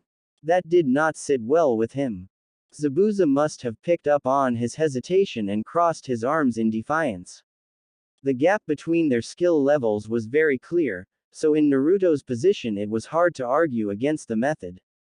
You'll be doing a lot worse than fighting comrades on the front. If you can't stomach it, then you best leave now. Zabuza turned his back to Naruto and started to head back into the mist. Naruto saw his opportunity to join the organization shrinking with every step. He stepped forward, arm out in a motion to make him stop. That's not what Naruto stopped when he saw the rest of the swordsmen emerge from the mist. Kisame was the first to address him, smiling as usual. You know, kid, to sign up you have to know more than just how to use a sword. You have to be flexible enough to kill just about anyone you come across. His words lacked the warmth his facial expression provided. You may have defeated both your opponents, however, you sacrificed one of your blades. As a member of the swordsmen, that is not an option you have. Each blade is precious and irreplaceable to the village, Mangetsu added his own words of wisdom. Naruto reflected on their words and knew there was truth behind what they said. To be considered for the swordsman, he could not rely completely on his sword, nor could he be willing to sacrifice it so easily. He wondered if that had completely soured his chance of impressing them. With all that said, Zabuza continued after a short pause, you aren't a member of our group, nor are you a trainee. You can't be expected to follow those rules. The scrutiny they had offered him lightened somewhat with those words. Your actions were acceptable for a life or death situation, so you passed the test. Zabuza shrugged his shoulders in disinterest. Not that it really mattered. It just proved you were competent as a shinobi. All the same, Naruto was glad he was able to get through without any further incident. Mangetsu. Suigetsu. The two brothers stepped forward, the younger one arriving from behind the mist. You two will guide him while he's here. Make sure he doesn't get in the way. Zabuza turned around and headed back in without any further niceties, and the rest of the swordsmen did the same. Suigetsu approached Naruto and greeted him with a lazy salute. Naruto returned the gesture with a solid nod. Despite their occasional rivalries, they were pretty close to one another. To see a familiar face was reassuring, and as a trainee Suigetsu had already proven himself to be pretty dependable, that went double for his brother. Come on, Naruto. We'll show you around, eh bro? Suigetsu called out to his solemn brother, who simply nodded and beckoned them to follow. You can even meet good old Chojuro. I bet he'll love to meet you, probably at least. Naruto did not get the joke Suigetsu was cackling over, but he did his best to smile. His friend from the Hazuka was not the easiest person to understand, his humor was known to get a little dark from time to time. There was no one better to guide him through the process, he supposed. After all, Suigetsu joined only a little after his older brother Mangetsu did. Regardless of what you had to say about him, Suigetsu's skill never came into question. Together, they disappeared into the mist. Atop a nearby building, two figures watched as the preceding battle and conversation wrapped up between the swordsman and their prospective recruit. One of them was a village Jonin intently observing her newest charge, the other, an acquaintance from the Hunter Nin Corps, sent to speak with the very same boy. Not bad for some new blood Chunin. His caution is something I can respect, Ao said, reflecting on Naruto's expert use of substitution and clone techniques. Quote. His compatriot remained silent, stuck in a somber mood. May had her arms crossed as her emerald eye remained locked on the now quiet battlefield below. Ao frowned as he had hoped to have some kind of conversation with her before he had to meet Naruto. Unfortunately, she had not uttered a word to him since she arrived from following the Uzumaki kid from the Mizukage's office.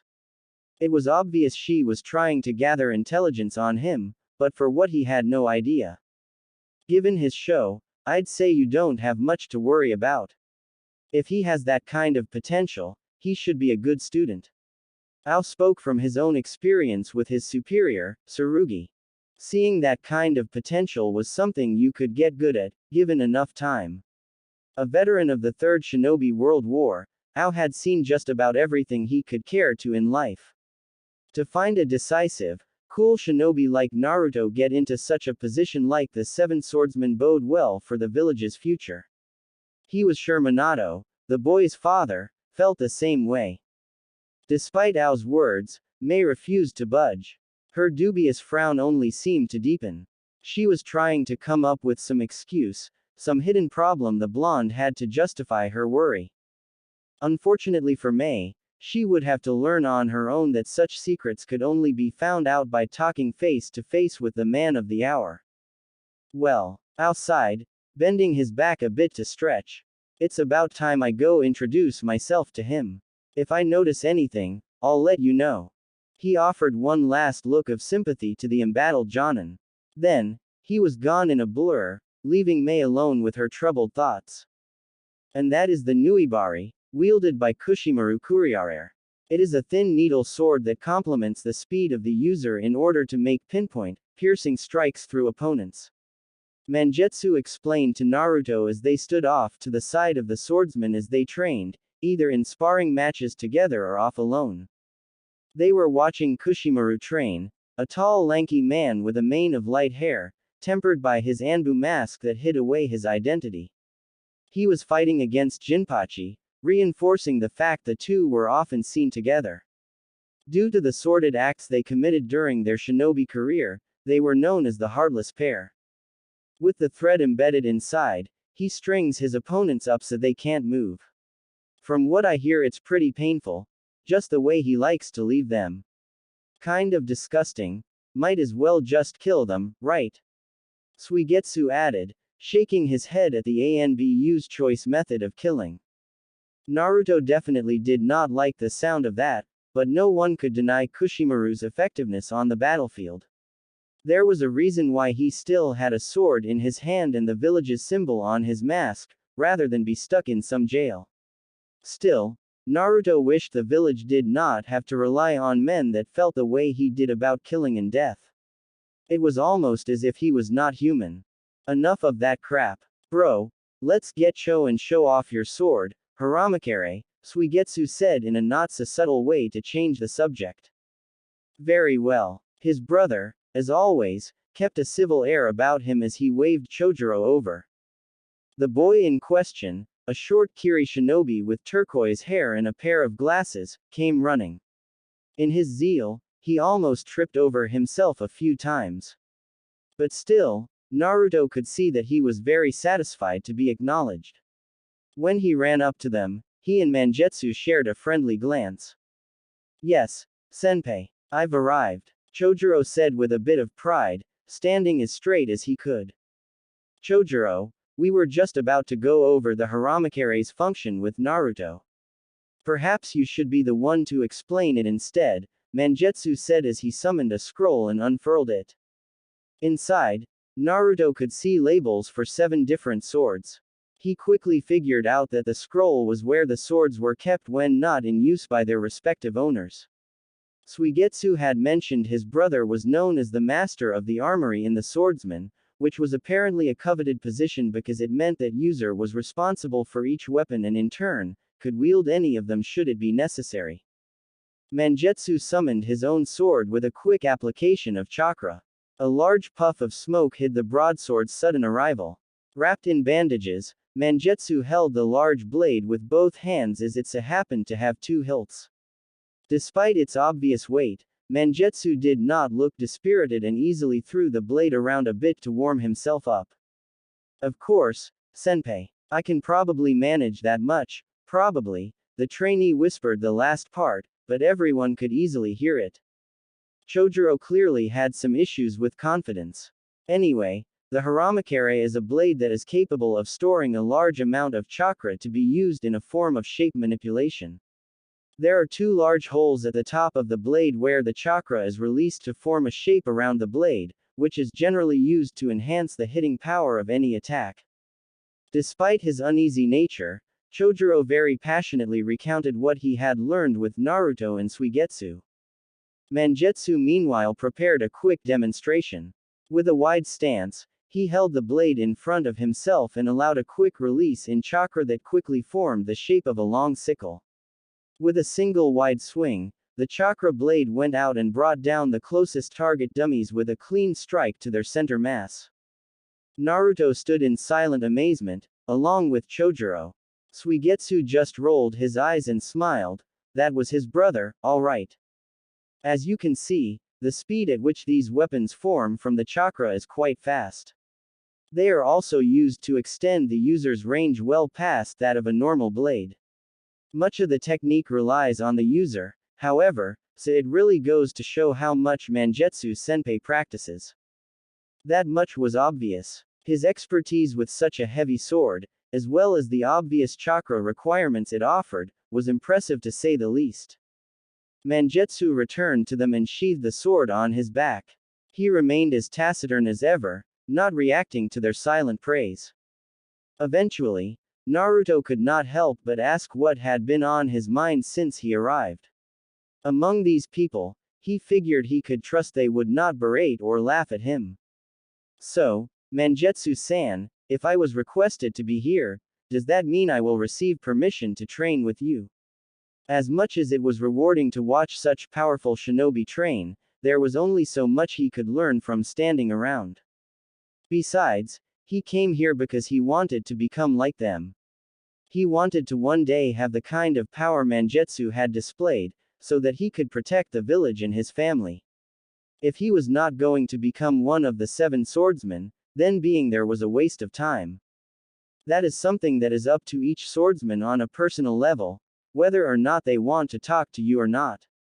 As you can see, training here is pointless unless you are offered time with the blade you are one day meant to wield. As Mangetsu said that, he took his broadsword and offered one hilt to Chojuro. After a moment of hesitation, the younger boy realized it was finally his turn and took the weapon in his own hands. Bowing in thanks, Chojuro took a bit of time to steady his grip before he made his way to a more secluded corner of the training area. Maybe he was still a little embarrassed he did not have the strength to hold the Haramakare properly yet. But to even be able to pick it up with his size and physique was impressive, to say the least. Not even Suigetsu had any words to make fun of him. I see, Naruto said after he watched Chojuro walk off. He could not help but deflate a bit of his excitement after hearing that. Don't worry about it, Naruto.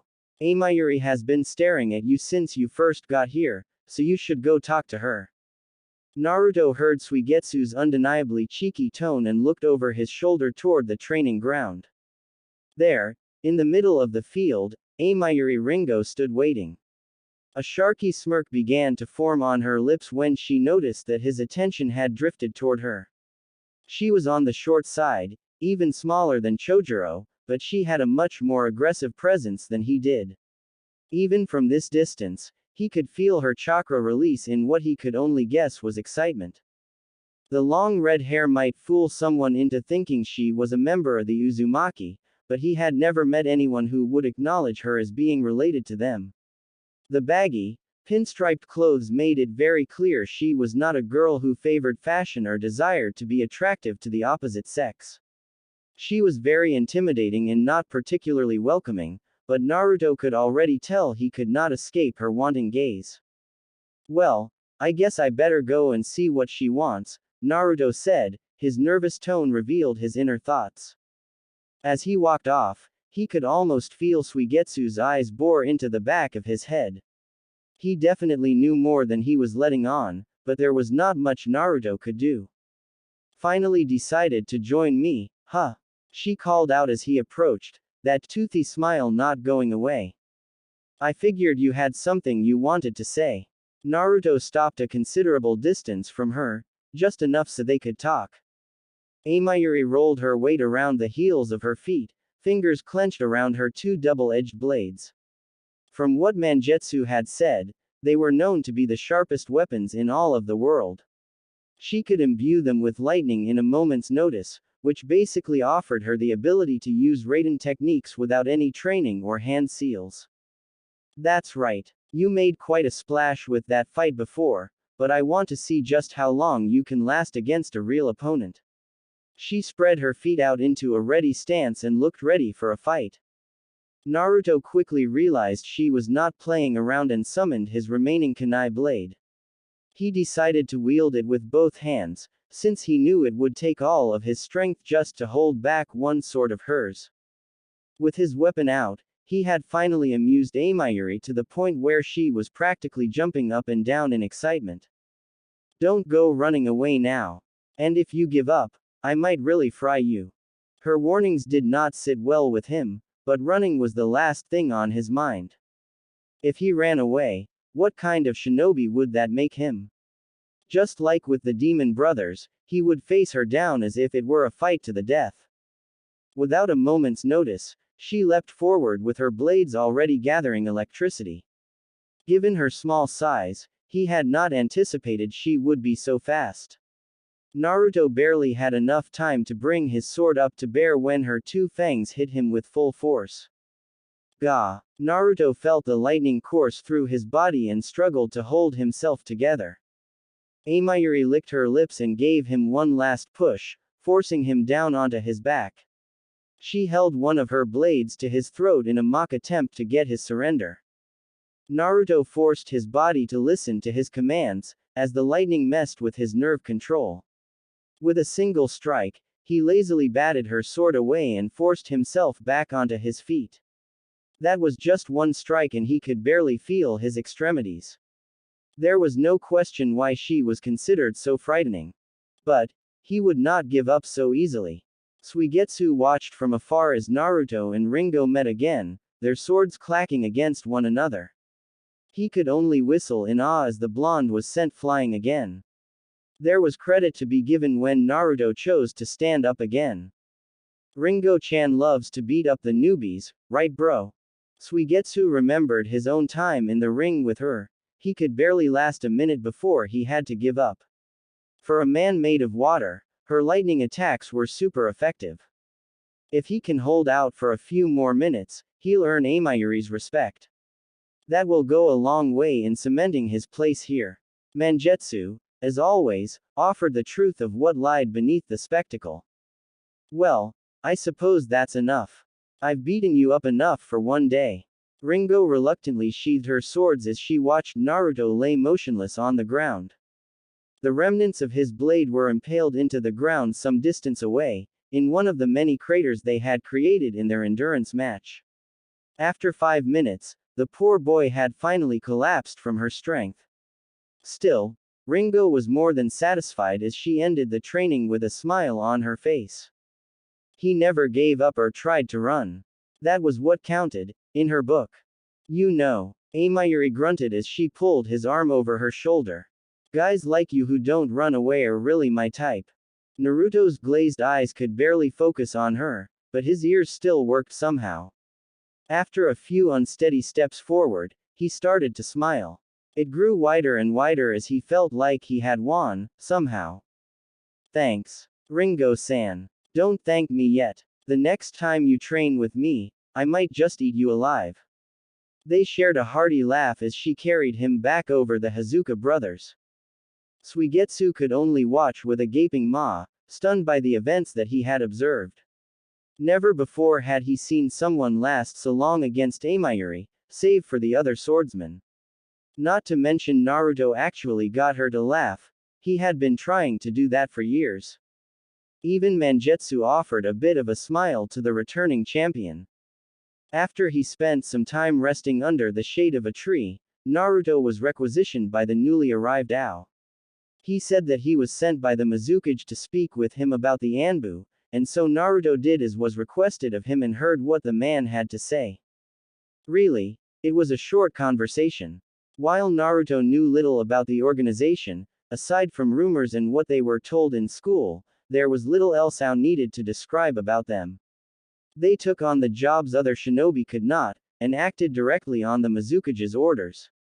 They were held to a high standard, with rank and clan ceasing to matter upon induction. The fact that his personal time would be severely curtailed, and that he could no longer actively support his clan in politics were facts that worried Naruto. The time he got to spend with his mother and father was precious. He also cared for the Uzumaki, and desired to continue to grow the clan's fame in the village by performing his duties. I know it's a tough decision, so I'll leave you to it. The best advice I can offer is to go with your gut and stick to it. Ao offered him another smile as he turned to leave. Either way, the village has a shinobi it can count on. Ao was clearly a man of few words. The way he spoke and moved displayed that he was always filled with some purpose, and he had a great sense of pride in the organization and the village he belonged to. Naruto envied that maturity, but he wondered if he could get the same if he chose to follow the traditional path of promotion in the regular forces. Perhaps his mother and father could give him a better perspective. Yo, Naruto. He turned to see Suigetsu running toward him. What's up, Suigetsu? Naruto figured they would still be training, considering how early it was in the day. It was rare for Suigetsu to get much free time when the swordsmen were back from the many missions they carried out. Zabuza-san just dismissed us for some last-minute mission. Looks like you and I are free, since trainees aren't allowed to go on anything a rank or above. Suigetsu did not hide his disappointment very well, but there was always next time. Alright, let's go get something to eat. I'm starving, Naruto suggested, as if on cue with a stomach rumble. Suigetsu chuckled and led the way forward. Even he could use a snack after a hard day's work. The usual place, right? The Hazuka brother asked. Of course. Naruto smiled, glad to know the restaurant had finally become the usual for him and his friends. Maybe they could meet the others there as well. It had been a while since they had all eaten together. In a crowded marketplace, two members of the Uzumaki clan ate to their heart's content. They sat on a wooden bench, near to where the small restaurant had served them their meals. They could eat inside, but they always preferred to enjoy the fresh air. Right now, the two were eating at two very distinct paces. One was calm and methodical, whereas the other one ate as if they had not been given a bite to eat in days. You should slow down, Karen. Otherwise, you may. Don't say another word, Nagato. Otherwise, my next punch won't be something you can heal, I'll send you right to Fuso Oba-san. Nagato hid behind his long bangs of hair in an attempt to escape Karen's wrath. She always used her absurd anger to get him to shut up. If only Naruto and Suigetsu were around, she would have someone else to vent on. He knew she was eating her favorite okonomiyaki pancakes, but shoveling them into her mouth was not exactly the most flattering thing to do. I don't need to listen to your advice on how to eat my food. She loudly grumbled between bites. Karen had been gone from the village for many weeks now. She had missed this flavor and texture of their favorite place to eat. Nagato could not complain either, as he was eating his usual favorite, fist stew, with just as much enthusiasm. Nagato noticed two familiar faces in the crowd and waved them over. While Karen was too engrossed in her meal to notice them, Nagato indicated they sit on the opposite side of the bench table. He was glad to see the other two as the group of companions was now complete. Naruto, Suigetsu. Good to see you. Nagato greeted them warmly, a nice contrast to his usual bashfulness. Karen practically choked when she heard her crush's name. The half-eaten bread in her hand was quickly set down as she tried to recover her feminine wiles. With a quick adjustment of her glasses, she saw Naruto had chosen to sit opposite of Nagato with the more than disgusting Suigetsu now across from her. She gave the water boy one of her usual glares and quickly turned her attention to Naruto. she could only melt at his tender smile he offered to Nagato, and her by extension. Suigetsu, noticing this, garnered a daring smirk. Ah, isn't that just so cool? The table rumbled as Suigetsu was swiftly kicked in the shins. Ouch. Damn it. Woman. Suigetsu nursed his wounds while Karen directed her rising anger back at him. Shut the hell up. With that last outburst, she quickly grew a hearty grin for Naruto. Welcome back, Naruto-kun. How was your training? Naruto had quickly gotten used to these exchanges between Karen and Suigetsu, so he did not skip a beat in explaining his battle against the Demon Brothers and his introduction to the Seven Swordsmen. Nagato and Karen listened with genuine interest, while the miffed Suigetsu looked off into the sky with cheek in hand. And then, Amayuri-san said I could train with her again next time. Naruto finished his story quickly, as he did not want to come off as a braggart. He knew that Suigetsu was still a bit disappointed at how fast he had been able to win over the older girl. Oh, I bet Ringo-san is a really nice person to help you out, Karen said with a sickeningly sweet smile that Naruto knew all too well from his mother. She was plotting something behind those red eyes. The Ringo subject was now off the table, if he cared any for his life. Now that you mention your training, Naruto, it sounds like you didn't get much chance to rest. Let me take a look.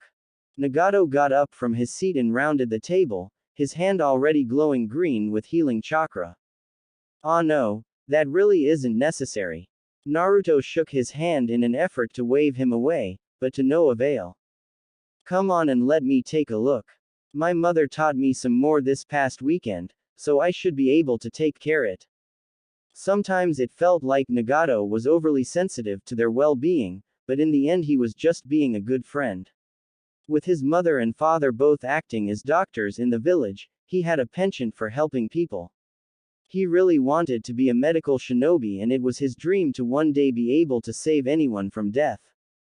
So, Naruto did not feel bad when he allowed Nagato to examine him and heal some scratches, since he knew how much it meant to his dear friend. Karen stumbled out of her seat and ran around to join Nagato. She rolled her sleeve up and offered it to Naruto. If it's healing, then I should be the one to. Karen. Naruto's uncharacteristically harsh tone made her jump a bit with an eek. It even managed to snap Suigetsu from his daydream. I told you already to not offer that kind of healing to just anybody. It's very valuable to our clan, and I know the chakra expense is tough on you, so only use it when you really have to. But, Karen struggled to come up with an excuse, but she could not get past Naruto's demanding eyes.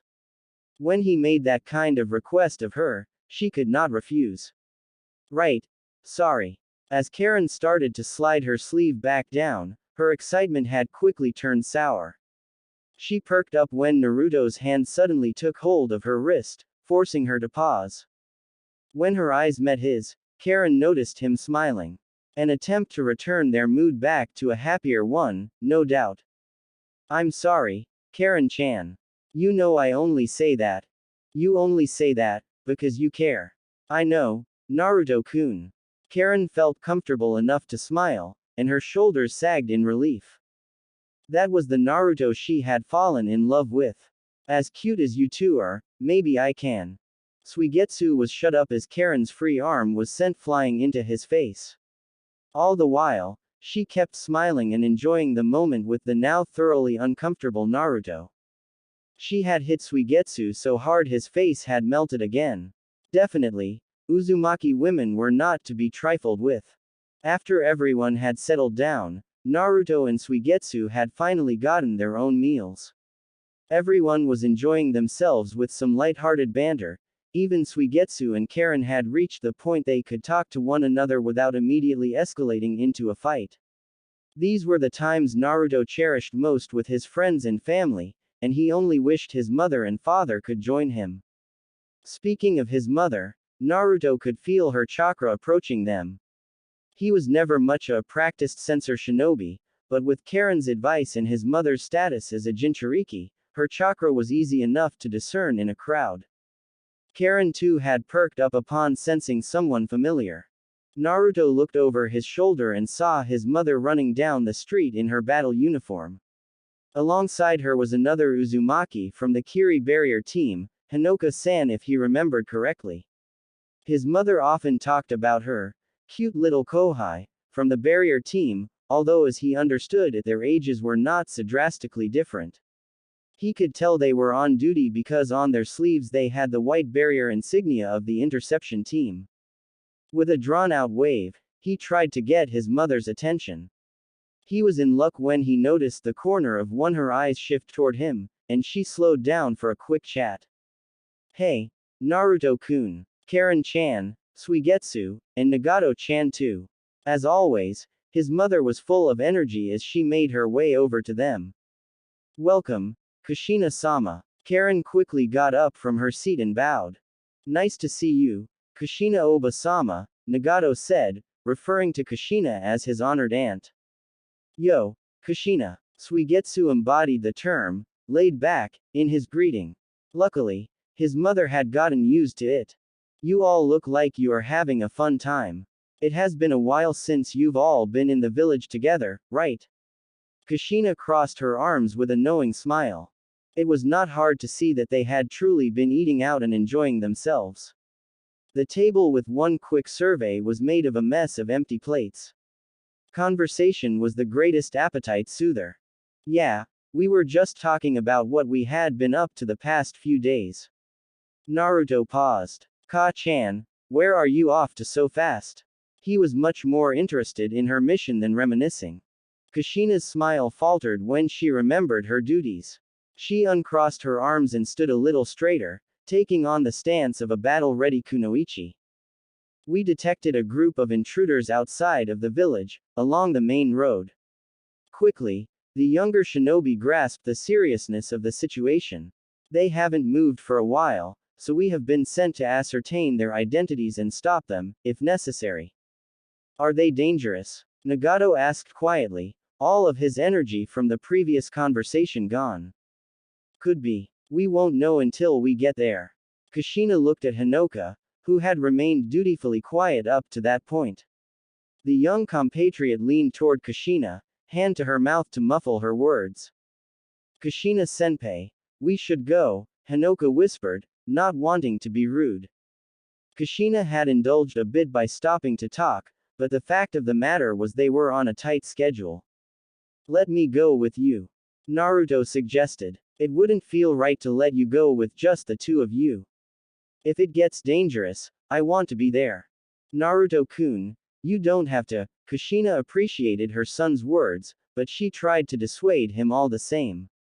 No, I want to go.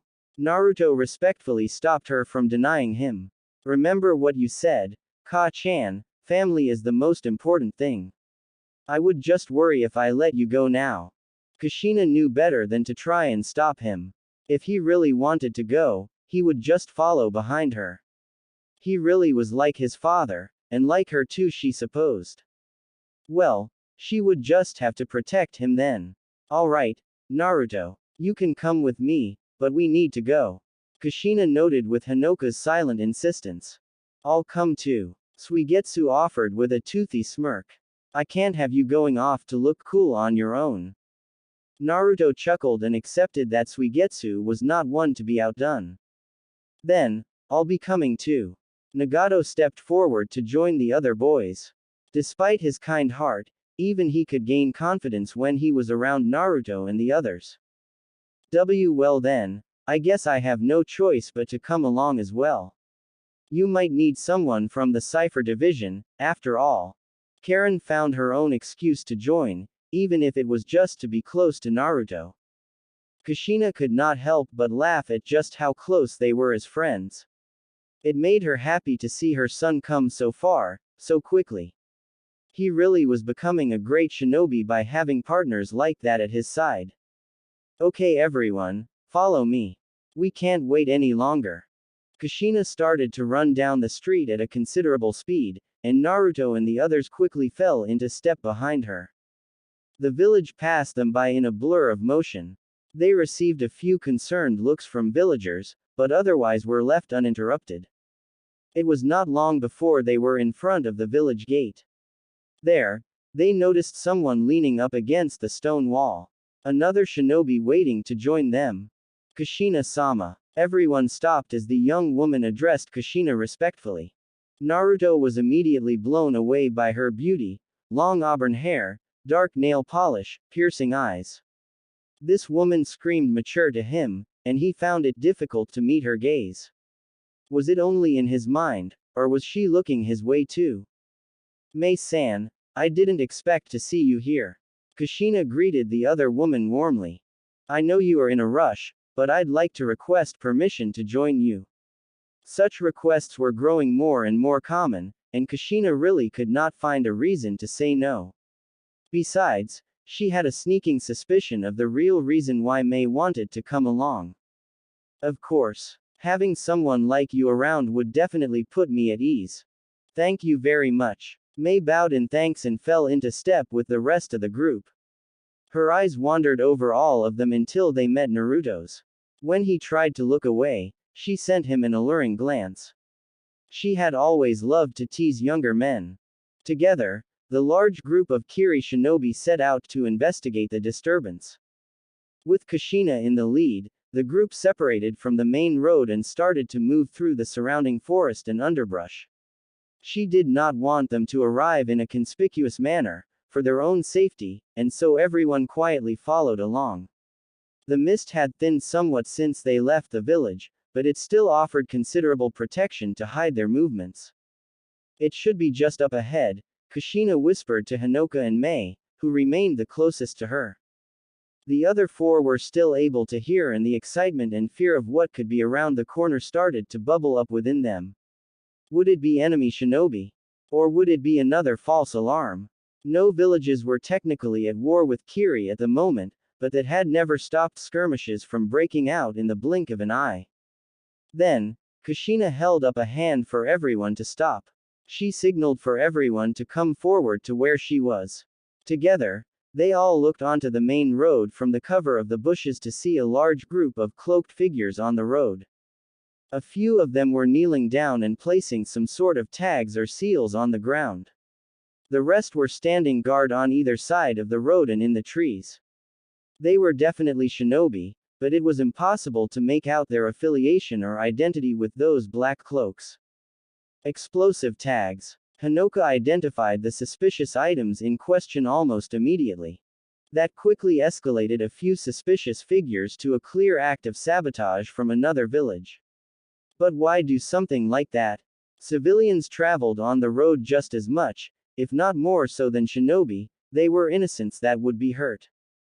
The cold logic of the enemy's plan was difficult for Naruto to swallow, but he knew there were no rules in war. All the more reason, he figured, that they would have to stop them before they could get away. We can't let them get away with this without at least identifying what village they hail from, Kushina said, biting her lip as she struggled to think. There are more of them, but if we work together we could. Naruto's recommendation was dropped by his mother almost immediately. Her harsh glare was a very rare sight, but he knew she did not use it lightly. No. You four will stay back until we know just how strong these guys are. But, if you go alone. Naruto knew his mother always put him first, but this was too reckless. Kushina just smiled. As always, Naruto was thinking ahead. Unfortunately, her mind had already been made up the second Naruto and his friends joined the group. It's the parents' job to protect her children, ya know. That closed off any kind of discussion between her and the younger ones. Together with Hinoka and Mei, his mother discussed their plan to confront the enemy and get them to reveal their identities. But, Naruto still felt it was too risky for his mother and Hinoka to go without any kind of backup. Karen, Naruto turned to his cousin with fire in his eyes. Follow me. I need your help with something. With that kind of look, how could she refuse? Suigetsu barely held back a sigh as Nagato watched on, concerned as ever. He hoped Naruto was making the right decision defying Kushina. She was definitely not one to go against. When Kushina turned back, she noticed Naruto and Karen were gone. Considering how headstrong he was, she was not surprised to see him go off on his own. But, if he was not careful, then he could endanger the rest of them. She would just have to make sure her plan succeeded. Kushina and Hinoka appeared in front of the suspicious saboteurs without warning. The ones closest leapt back into the relative safety of the group's formation. While some reached beneath their robes for weapons, most of the others just stood still like statues. As they had counted before, there were a dozen on the road. If they had any skilled sensor shinobi, they might have been able to hide a few more in the trees. Kushina was no pushover, but the people in front of her were completely unknown in their skill sets. A certain level of caution had to be considered, along with the risk of a direct confrontation. Identify yourselves. You are trespassing in the jurisdiction of Kurigakure, Hinoka said with more than a hint of intimidation. That's the Nine-Tails Jinchuriki, no doubt about it. The other one is the Uzumaki subordinate. One of the men in the lead quickly identified them. Kushina fought to avoid betraying her shock that they had such intelligence on them both. She had never left the village before as the Nine-Tails Jinchuriki, so how could they know what she looked like? Had they already infiltrated the village? This changed the situation drastically as Kushina went to grab something from her equipment pouch. Hinoka as well realized the danger and spread her legs in a ready stance. So, it really is them. Perfect. Another one of the shinobi made a quick hand signal and at their flanks, something fluttered in the bush. Before Kushina could even ready a kunai, she found herself unable to move. The enemy pointed at her feet, and she looked to see a foreign shadow had attached itself to her own. This technique, it can't be. From the bushes emerged two more shinobi, both holding their hands in the rat seal. Each move the users made, Kushina and Hinoka were forced to mimic. Now that they had been successfully captured, the rest of the figures finally shed their hoods. Underneath, they quickly revealed themselves to be hiding behind animal masks. Kushina knew now just how bad the situation was. Konoha had sent this Anbu squad to the village not to sabotage, but to kidnap her. No matter how strong you are, I'm afraid you won't break the Nara's shadow imitations so easily. The so-called leader, the one that had spoken the most, gloated over their weakness behind his bird mask. As for the rest of you, we know you are out there. Come out, otherwise I can't assure the safety of these women. He shouted the order into the trees, to where the others were. They definitely had talented sensor shinobi if they could detect them so easily. While it was almost impossible for a shinobi to easily mask their chakra, she knew that they had hidden themselves rather well before coming out. Mei and the others, however, refused to show themselves. The leader then gave a signal to the Nara who forced Kushina and Hinoka to grab kunai from their own pouches and hold it to their throats. I won't ask you again. The fact of the matter is whether we take them alive or dead, we still deny Kurigakure a valuable weapon. So, their lives are in your hands. After a tense pause, Mei emerged from the bushes first. Considering the situation, she looked surprisingly calm. Following after her were Suigetsu and Nagato, both of whom were clearly overwhelmed by this twist. Kushina waited and waited for Naruto to come out, but he never did. What was he planning? Surely they knew that he and Karen were still. Alright, the rules are simple. Don't follow us, otherwise these women will be killed. They must have not been able to sense Naruto or Karen for some reason. Now that she thought about it, neither could she. Kurama's power, while mostly out of her reach, did offer her some limited enhancement of her senses. She had always been skilled enough to pick her son and husband out of the crowd, but even now, it was as if he had disappeared. Given the intricacies of her seal, she could not call on Kurama's chakra even if she wanted to. Considering the beast's immense strength, if she were to indulge it only once and allow the seal to weaken, all would be lost. To lose control here would harm the village, so she had to come up with something else. Kiri's Anbu was never too far behind her when she was sent outside of the village, but given the enemy's level of intelligence on her, they might have foreseen the response time and adjusted accordingly. The others would not be able to pursue either, with their lives as captives being threatened. Kushina might have needed her son after all. Thanks for listening to me, Karen. If you hadn't come along, we would have been caught like the others, Naruto whispered behind him as Karen had her hand on his shoulder. Both of them were hiding in the bushes farther down the road from the enemy. When Naruto realized his mother was not going to let them help her confront the enemy, he knew he had to get ready for the worst-case scenario. So, he decided to have Karen come along and help by using her ability to hide their chakra from the enemy sensor shinobi.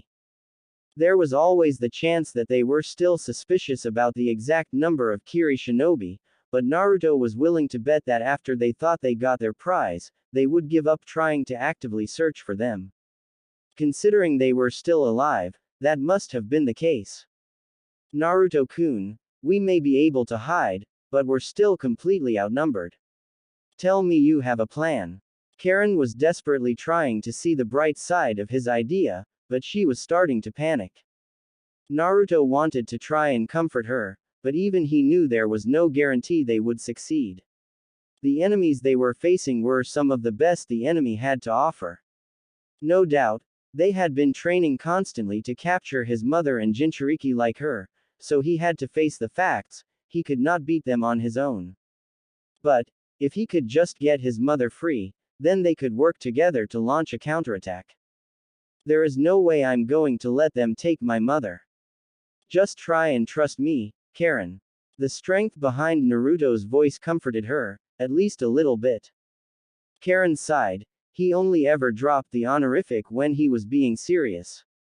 There was no talking any kind of logic to him now, so she just accepted she was along for the ride. When I start my attack, I want you to grab Hinoka and run back to Mei-san and the others. I'll save my mother and take care of the rest. If he let Karen leave first, she would be the first one back to relative safety. Besides, he figured their priority was keeping his mother and not Hinoka. But, you can't fight all of these guys on your own. I know, and I don't plan on it. If I can keep them distracted for a few seconds, I should be able to get a good head start behind you. It was not the best plan he ever created, but it was something. Without any reinforcements, they would just have to make do. If the parent's duty is to protect their children from danger, it's up to the children to save the parent when they get into trouble. Naruto started to gather his chakra as he watched the first few Anbu travel by. He would wait until the very last of them passed, with his mother and Hinoka. Then, he would give them a proper welcoming gift from the village hidden in the mist. Okay, that should be far enough. The leader of the Anbu squad ordered the group to halt. He walked up to Kushina, who could only offer him a glare in retaliation. This only served to amuse him as he looked between his captives with what could only be satisfaction. Alright ladies, time to seal your chakra for the ride. I can't have you getting in the way before we arrive on the mainland. Kushina was powerless to stop his approach with the sealing technique. When he was just a hair's breadth away, a golden chain shot out from Kushina's chest and impaled him clean through. His masked eyes looked down at the mortal wound, then slowly back up at the smiling Kushina, before his body began to collapse. Kushina grunted as the Nara's shadow tightened around her, but she made no move to pull the chain back. She just laughed at the twitching body at her feet, disturbing the surrounding shinobi. That'll teach you to underestimate an Uzumaki, Yano. Despite her temporary surge of power, she struggled against the Nara as they fought to get her under control again. Bind her. Seal her chakra now. 3 more Anbu approached with equipment to hold her. They took their time getting close, as if she were some animal baring her fangs. Hinoka was not strong enough to resist as Kushina could, she could only watch as others approached her to do the same. Sweden. Dabakufu. From the edge of the road, hidden behind the mist, came a powerful wave of water the size of the tallest tree. The Anbu were taken by complete surprise, as they had not sensed anyone near them since they left Mei and the others. Most of them were able to leap away, but a few were taken in by the water and swept along underneath the current. The Nara, unable to move lest they lose control of the captives, did their best to steady themselves by focusing chakra on their feet. The Anbu that were preparing to bind the women fell back and entered into a diamond formation with their katana ready. Together, they looked back and forth to try and find the source of the attack. Naruto. Kushina called out to her son, she just knew it had to be him. The blonde in question rode the water wave down toward the Nara. He moved as if he were skiing atop the surface, at a speed that made it difficult for the enemy shinobi to keep up. With little more than a sharp turn, he bypassed the Anbu defenders and went straight for the Nara. The one in front of him now is the one that binded Hinoka. With his kunai blade ready, he swept out in a wide arc and pierced the shinobi in the back. The horse-masked man let out a cry of pain as they were forced to release their jutsu. From behind the wave, Karen emerged and quickly took Hinoka by the arm and ran off down the road.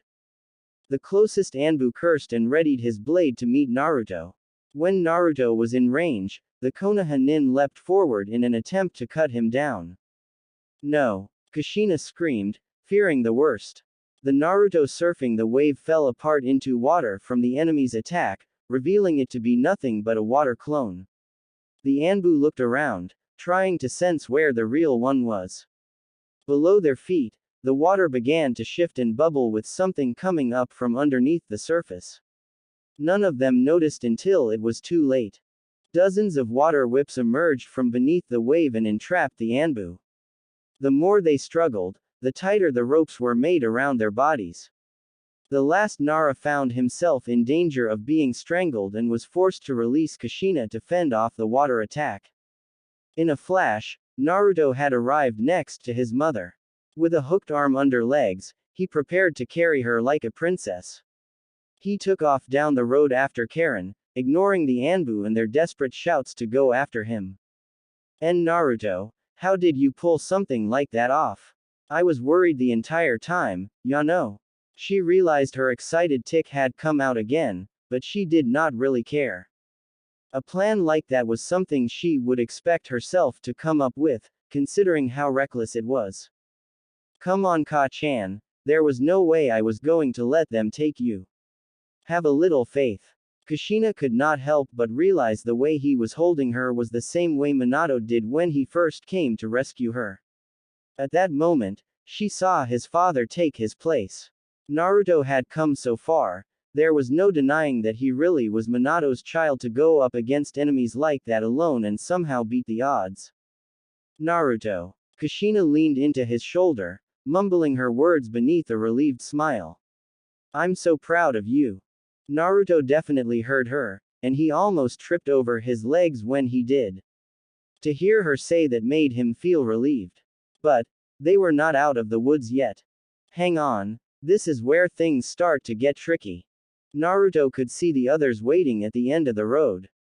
Karen and Hinoka were in the back with Nagato while Suigetsu and Mei stood in front. He landed and quickly set his mother down with Nagato and Karen. Suigetsu, did you set them up? Naruto asked as he joined them in the front rank. The other boy nodded as he pointed out the flurry of tags that were scattered about the road and nearby trees. He did a little bit of repurposing with the enemy tags while he waited. Of course. Suigetsu looked down the road and saw the now familiar cloaks billowing in the wind. And it looks like they are right on time to enjoy the light show. With a single hand seal, he forced the explosive tags to go off. The Anbu that had been traveling in the middle of the road were quickly caught off guard by a series of powerful explosions at their feet. On either side, the trees had their trunks shattered by another group of tags, forcing them to collapse onto the enemy formation. They tried to scatter and avoid any remaining traps, but well over half the unit was out of commission by the time of the final blast. Those that were left pulled themselves out of the burning trees and acrid smoke. Now they were forced to stand off against the Kiri shinobi in a fight that had suddenly become equalized. Now we get to the fun part. Suigetsu shouted with no small amount of glee. He and the others readied their weapons. Mei held up her hand to indicate they should stay back. You've all done your jobs well. Now, it's my turn. Mei shuffled in front of the group, standing between Kushina and the enemy. The Anbu were wary of the new opponent and kept their distance.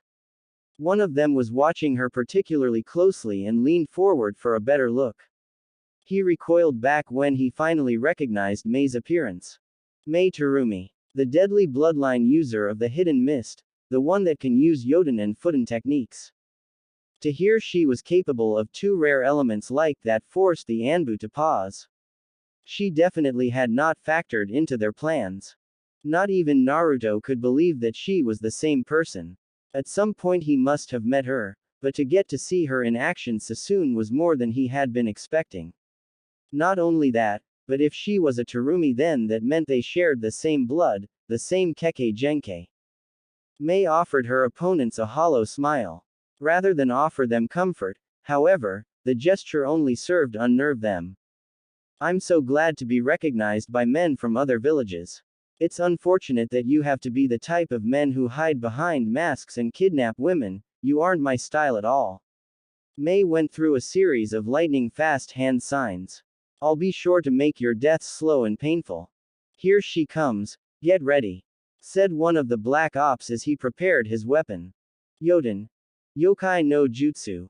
From Mei's mouth came a large sheet of lava that flew high above the battlefield, and spread out to the sides. Given the scope of the attack, the Anbu were unable to dodge by jumping away. They were forced to scatter in random directions, but the attack came down sooner than any of them could expect. Only a few survived the attack as they found refuge in the treeline. Together, they went through a series of hand signs for some sort of counterattack. From their mouths, they shot powerful streams of fire down at Mei and the others. Sweden. Sujinheki, Suigetsu and Naruto ran to Mei's side and, after finishing their hand signs, shot a great amount of water from their mouths. The wave arced up and acted as a wall to stop the fire. A great amount of steam rose as the attacks met, preventing them from seeing each other. Once the water dissipated, Naruto and the others waited anxiously for the steam to clear. When they could finally see again, the enemy ninja were gone, the bodies of their fallen had been taken as well. An impressive retreat, considering the short amount of time they had. Soon after, from the direction of Kiri, a large force of shinobi arrived on the scene. Naruto quickly identified them as Kiri's Anbu, with the village symbol adorned atop their smooth masks. They were led by the same hunter Nin from before, Ao, as he took them in pursuit of the enemy. With reinforcements, everyone took that as a signal to rest. Naruto was forced into a tight embrace by his mother as she showered him with praise. He must have lucked out with his performance, since he was sure she was going to scold him over his audacious rescue. That was pretty intense, Nagato muttered as Suigetsu and Karen joined him. Yeah, that lava technique was really strong. I'd definitely be afraid to have to go up against that, Suigetsu added, already shivering at the prospect of fighting someone like Mei. You would melt before the battle even started, pervert. Karen growled, as she noticed the disgusting looks he had sent Mei's way. Oh come on, I can't help it if she's. Before he could finish, he could feel a shadow come over him. What's everyone so excited about? Mei walked back over to their group and very quickly Suigetsu grew quiet. When he met her eyes, he felt a dark malice hiding behind that killer grin. Naruto, thank you for protecting me. It was really heroic, ya know. Kushina said as she nuzzled against her son in a terribly embarrassing way of showing appreciation. Yes, thank you very much, Naruto-san. Hanoka formally bowed. Come on Ka-chan, you know I'd never let anyone hurt you. Kushina could barely hold in her squeal and hit him over the head as a way to let out her feelings. You better remember to say that to a sweet girl sometime down the road, since it was a good line. Naruto was not so sure, but he nodded all the same. Karen in that moment wished it was her that had been kidnapped over Kushina. Naruto-kun. He turned to see Mei had approached him. That was an impressive plan to save Kushina-sama given the time you had to make it. You aren't so bad with Sweden either. Naruto scratched the back of his head in embarrassment as he struggled to come up with a response. Her compliments made him blush. Kushina just smiled and placed a comforting hand on Karen's shoulder, as the poor girl was struggling to hold her tongue. For now, she would have to let Naruto go. Thank you, Mei-san, but we were saved thanks to you. Your skills with the Terumi bloodline were extraordinary. Ho! A young man that is humble over his own skills. You really are my type, Naruto-kun. Mei offered him another flirty gaze that made it difficult to speak. Her very direct method of talking made it difficult for him to think properly. Naruto could not tell if she was doing it on purpose or not. When I watched your fight against the demon brothers, I was concerned you might be arrogant over your own abilities. I can see that I was wrong in that assumption. You really are the nice type. All of these girl labels were something Naruto did not really understand. Similarly, Suigetsu and Nagato were just as lost. Somehow, his mother found the entire exchange amusing enough to laugh. Just tell him already, Mei-san. You don't have to butter him up so much. Kushina finally pushed the issue on its head as she recovered from the spectacle of watching her son be flustered by a girl for the first time. Ah, of course. Mei switched off her flirtatious side in a moment. Naruto-kun, I am to be your new sensei and teach you how to control your Kekkei Genkai. It's a pleasure to meet you. Please take care of me. Mei formally bowed, though he thought for sure he could see her still looking at him with that devilish smile. He in turn bowed, unable to think of anything else to do. Please take care of me as well, Mei-san. The news bewildered him, but was ultimately exactly what he wanted to hear. The moment he knew who she was, Naruto could not think of anyone else better than to teach him. In the Mizukage's office, Mei and Naruto stood together in front of Yagura's work desk. On their backs, they held a considerable load inside of their stuffed backpacks. The mission they were about to set off on was going to be a long one, so they had to take enough provisions to last the length. The mission, as you know now, is a B-rank investigation that will take place in the land of the sea. Yagura held the scroll in his hands as he read through the details one last time. I want you to find out more about this Akatsuki organization, and just what their intentions are in our territory. Of course, sir. Mei bowed. Do we have any information on the group itself? All that we know is that they are a mercenary group of shinobi and that their leader is someone named Yahiko. Do what you must to gather the information, but try to avoid direct confrontation. The land of sea had a limited military presence, so they would most likely be on their own should trouble arise. Yagura trusted Mei to handle herself, but he was still concerned over Naruto's ability. That was why it was so important that during the course of this mission, Mei trained him to develop his Kekkei Genkai. Only then would he be able to fend for himself and be of more use to the village, and to Yagura. Understood, Mizukage-sama. We shall head out at once. Yagura waved them off and watched quietly as they left the office. Things were progressing smoothly, despite Konoha's interruption. So, this will be your first time leaving the main island? Mei asked incredulously, as most Kiri shinobi had traveled more than that by his rank. Yes, for some reason or another I've been stuck around here. I'm really excited to travel.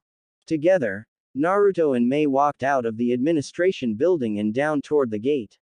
His thoughts were filled with ideas of exotic foods and culture, but he knew the islands they were headed to were actually quite close. Still, anything would be a nice change of pace.